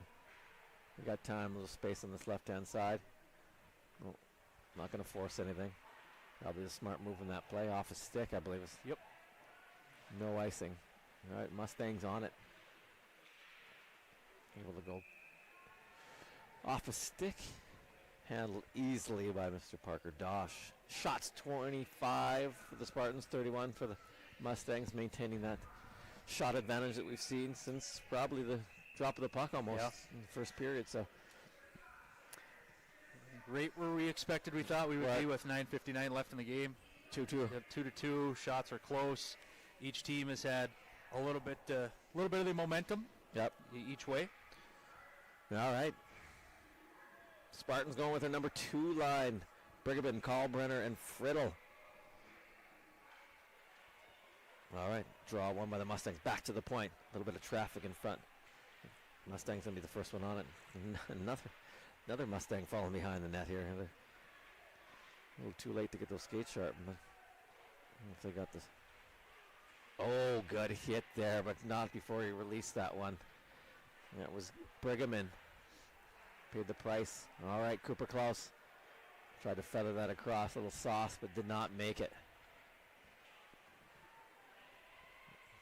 All right, Spartans gonna dump this in. Read nicely by Beater, having a look. He gets it to Colton Rogan. Colton Rogan gonna reverse that. It's Madden Weber. Did not get to the intended receiver on that. Oh, high stick. High stick, yeah.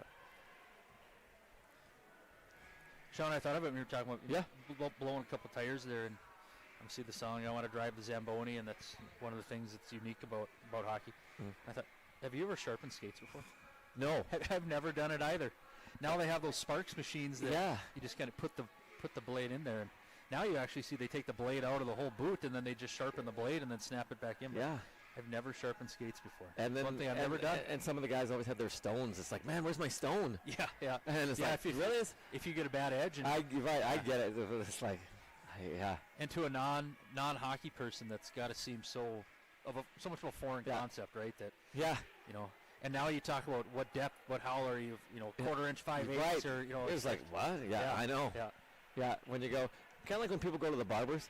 It's like I could go watch them sharpening skates. It's like, waste a couple hours there. It's not your own. It's like, I got no problem waiting for that. It's like, oh, nice. Yeah. Blades are all hot when you get them.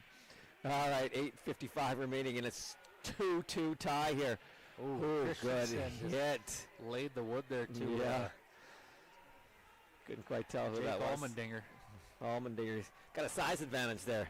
So Allmendinger's only weighing in at 156. All right, Mustangs looking to bring this up a little bit of cross check, and another cross check in there.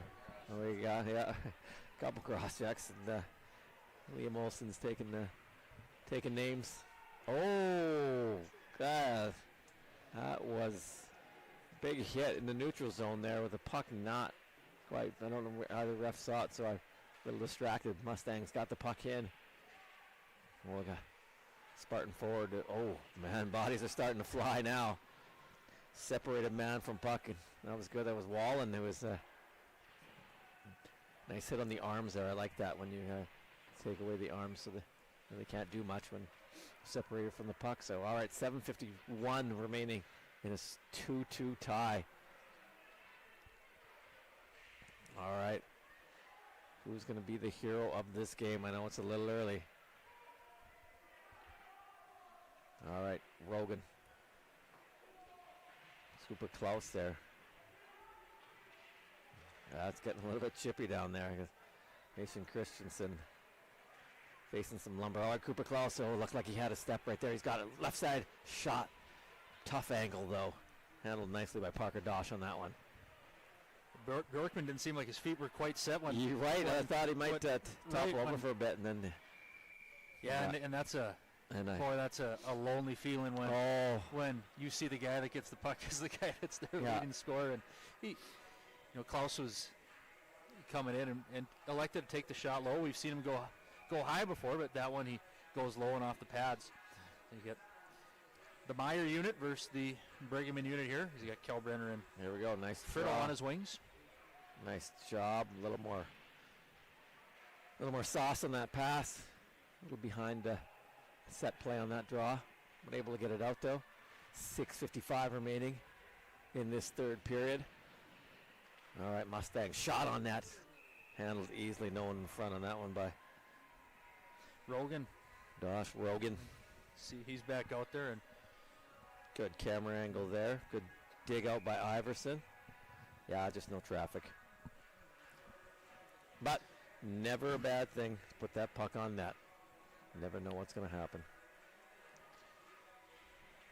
All right, Spartans win the draw.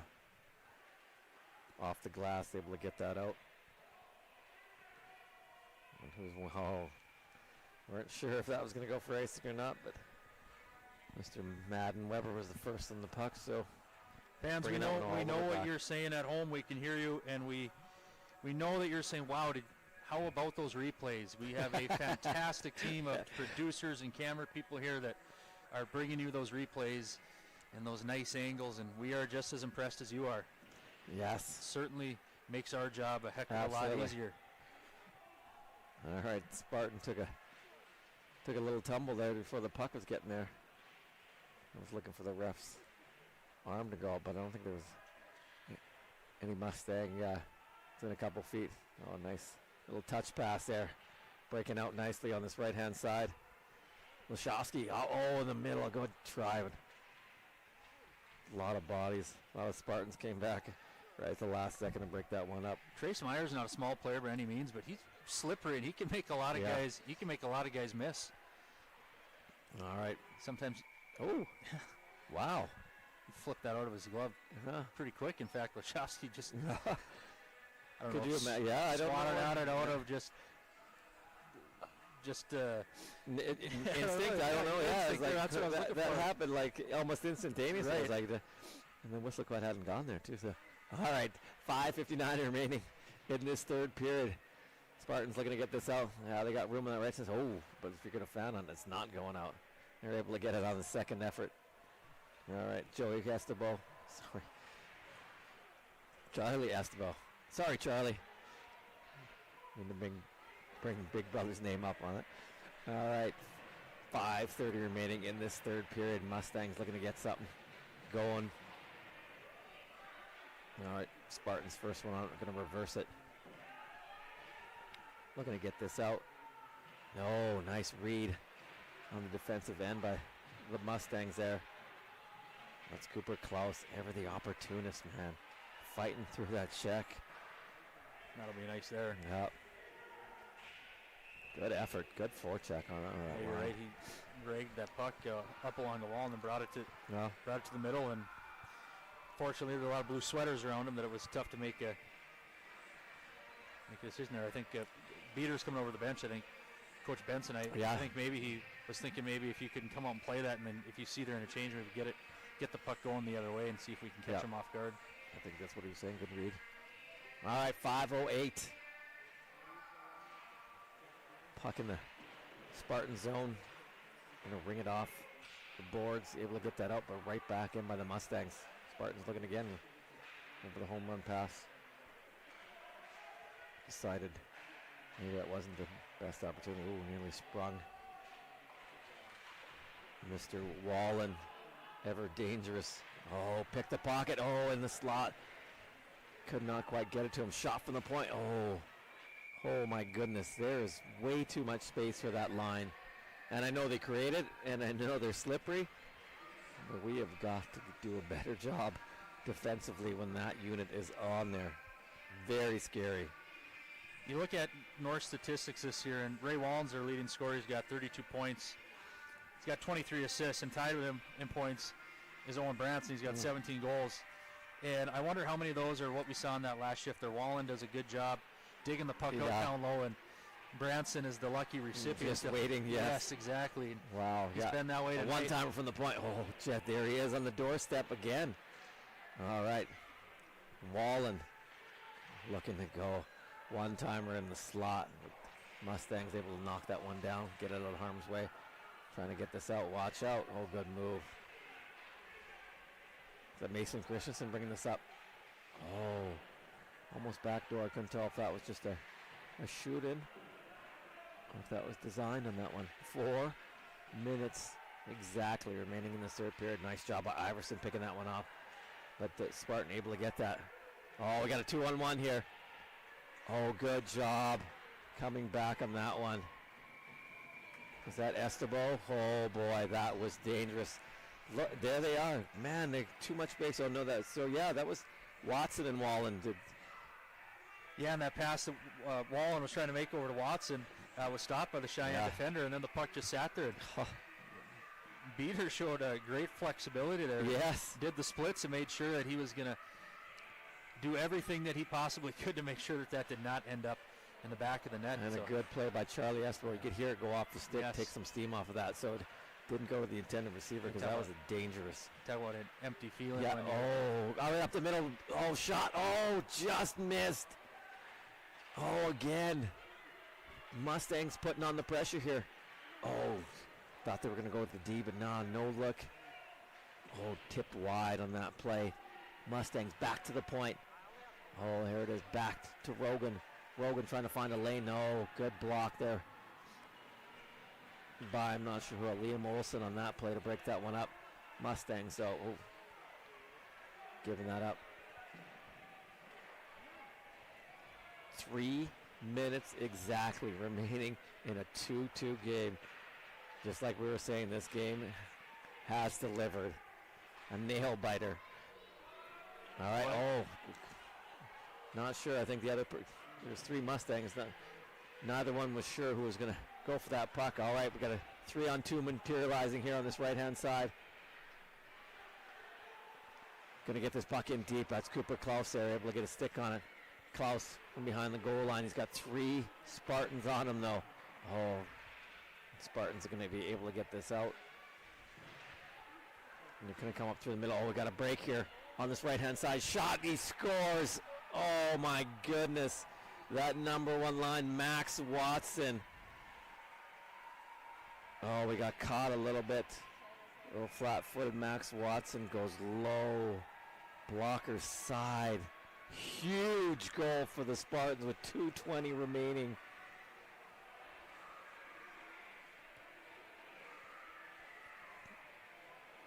I don't know if a timeout's going to come here or not there, Sean. No, it looks like we're going to. Yeah, Cheyenne is going to take their timeout there.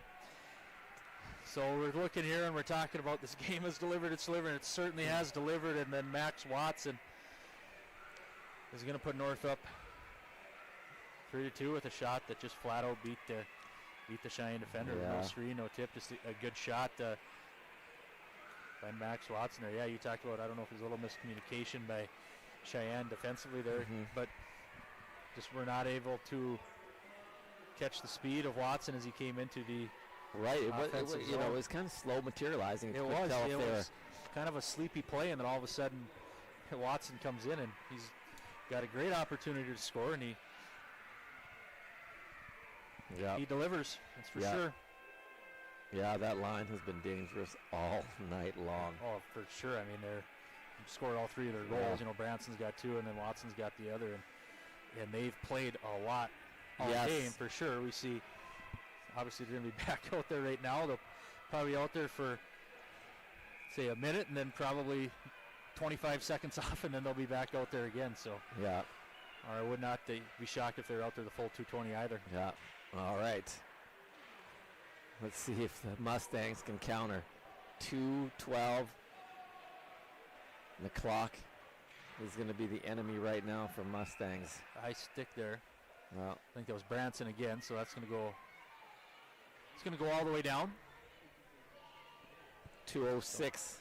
Makes plenty of time. Right. I mean, that's. But you're nervous. I mean, right. But you get the face-off down here a little bit more advantageous. Yep. Beater right now is communicating with Coach Benson. And puts the when do you want puts me? the hand up and says, "No, you're good where you're at." As you said, there's still plenty of time. Nice play off the face-off there. All right. I just saw some South Bruins watching this game from the side. All right, 1:52. Spartans content just to freeze this puck. Oh, they do get it. Watson, the goal scorer, with it to Wallen. Wallen's kind of went back to Watson. Branson shouting instructions to his defense there. They're just content to kill this clock. We've got to get this puck and get it out. But they're buzzing. They're doing one heck of a job. There it is. It's been a minute since that face. Wallen again. It's on the sticker. Oh, Watson going back door. Oh my goodness. Here we go. Cooper Klaus, the guy you want with the puck. Oh, beat it. Oh. Yeah. Did not realize. Oh. Yeah. He was Beater was going to the bench and he was full steam ahead when Klaus found the neutral zone. He was that's a dangerous pass in the middle. To the bench. We got to get that in deep. 50 seconds to go. Shot. Oh, no. Blocked. This one's going to go all the way down. That's going to be well wide of the target. Yeah, so maybe not the way that you draw up there pulling your goalie, but it's what happened, and it was unfortunate. Yeah, we talked about falling in the neutral Yeah, zone. I think he saw Cooper Klaus had a good head of steam, and he's good looking probably at the net, at the bench And to if see how far he's going to go. You know, if you're Jaden, you're stuck in no man's land, and I think you're probably at that point you're probably better off going to the bench, and that's what he did. I mean, I know we've seen Marc-Andre Fleury in the past couple of weeks, and he's been scrambling all over the place, but yeah. North now is going to elect to take their timeout, and so well, we know why. Yeah, they rest their top guys Yes. for sure. It does give Sheyenne one more opportunity to draw something up here. We get Coach Benson's got the grease board there, giving instructions to his six that are going to get out on the ice. But yeah, for sure. I mean, you're going to want Branson, Wallen, and Watson as much rest as they can have. Right. Yeah, I would love to see the numbers on that unit. I don't know if we've seen the fourth line for them. I was just looking down. I don't believe that we have. Third line. We've seen a little bit of the third line. Yep. The second line for sure. Yep. Yeah. All right. In case you just tuned in, it's been a fast-paced, tight game. North just scored with 2:20 to go. 43.2 seconds remaining in this one. All right, Mustangs looking to tie this up.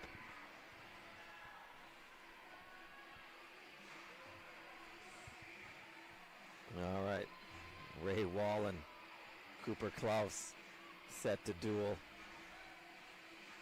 Face off to the right of Parker Dost. Mustangs win. Oh, wide open. Oh, for the one time where it was Trace Meyer, but not in his wheelhouse. Oh, my goodness, that. Well, if that's what the Mustangs drew up during that timeout, it certainly was a nice play, and it almost paid off there for Sheyenne. It was just. Yes, Trace Meyer on the side of the net. Couldn't adjust. All right, see if we can win it on the left-hand side this time. All right, we got Branson on his strong side.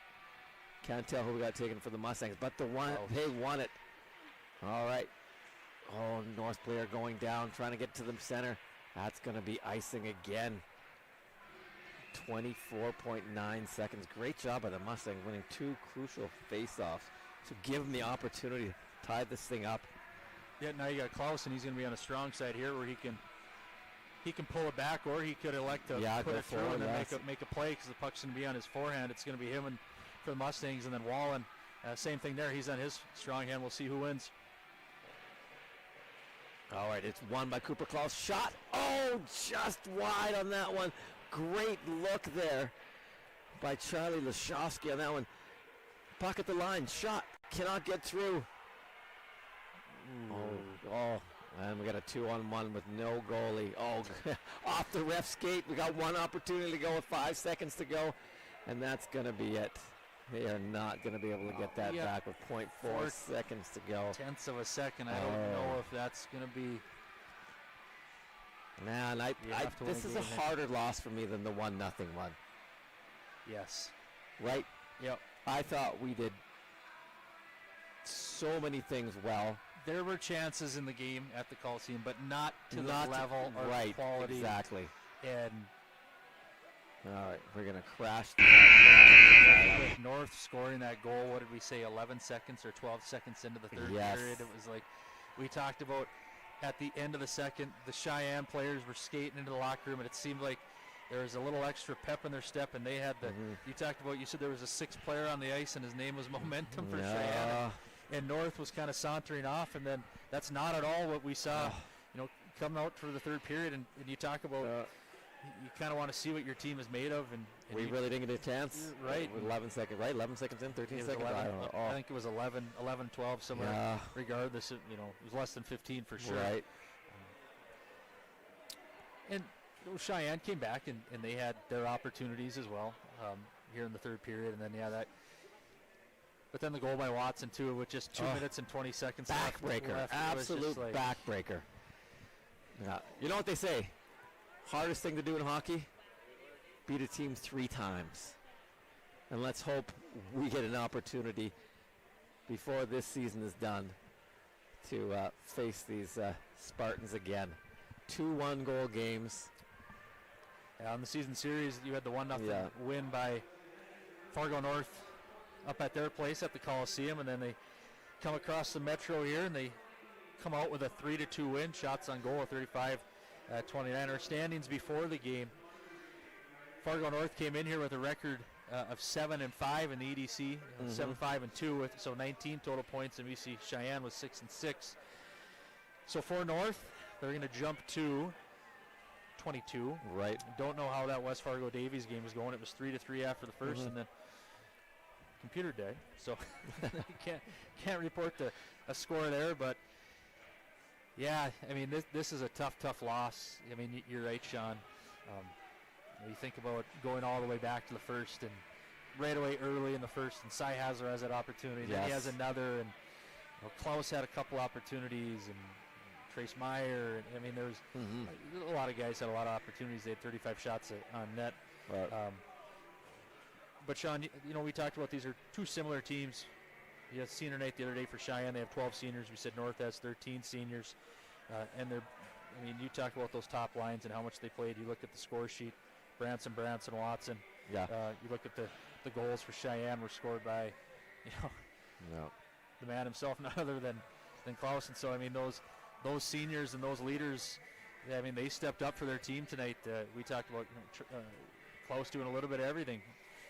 End of the game here, Cheyenne's looking for an opportunity to get back in it with a 6-on-5, and he takes 3 draws in a row and wins all 3 of them. Right.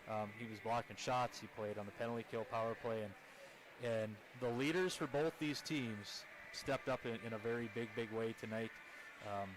They can certainly be proud of their efforts. Right. For North, you see right there Ray Wallen skating off there with a big smile on his face, and he had a whale of a game for the Fargo North Spartans as well. But yeah, tough one night for the team in white, Sean. Yes. And you got probably an angry North team coming in here, not happy, I'm sure, with Tuesday's performance. What a bounce back by them, I'm sure. Right. Yeah, the coaching staff at Fargo North is wondering, what team are we going to see show up tonight? Is it going to be the team that lost 5-2 to Fargo South Shanley, or is the team going to come on the road? And I mean, this was a big game. This was not a team separated by 6-7. I mean, this was 1 point. I don't want to use the word must win, but I mean, it was like we better win. Yeah.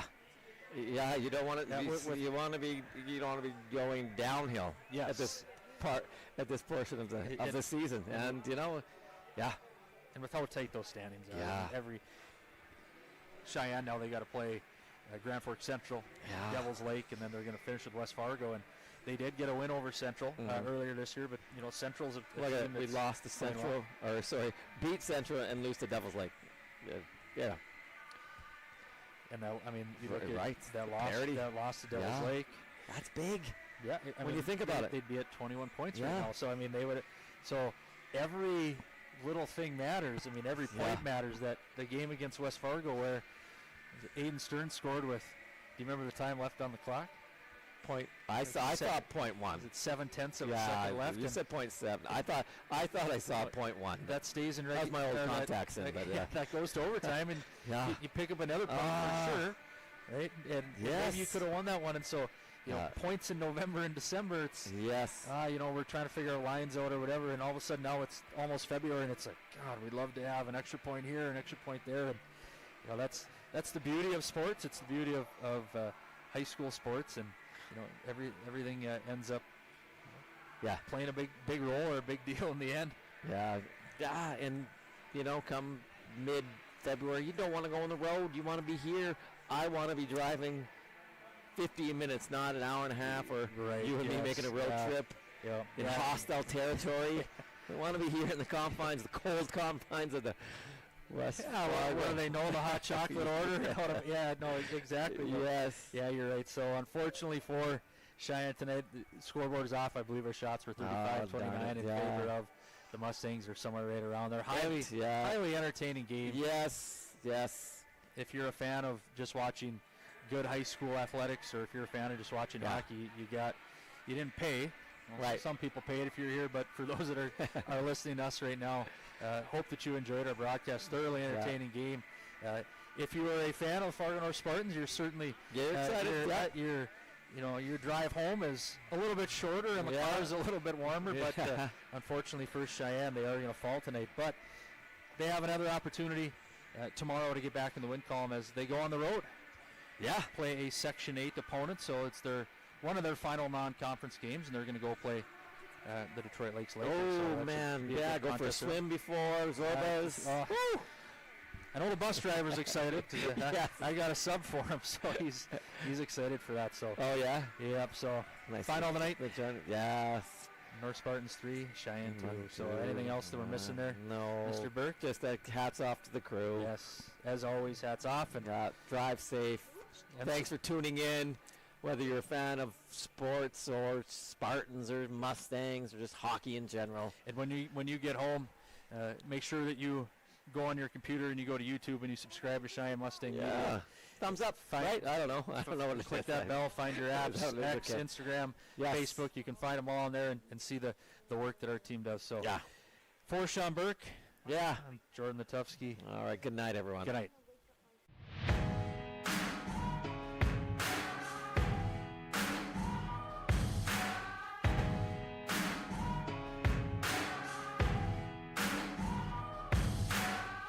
There's a moment in your bones when the fire takes over.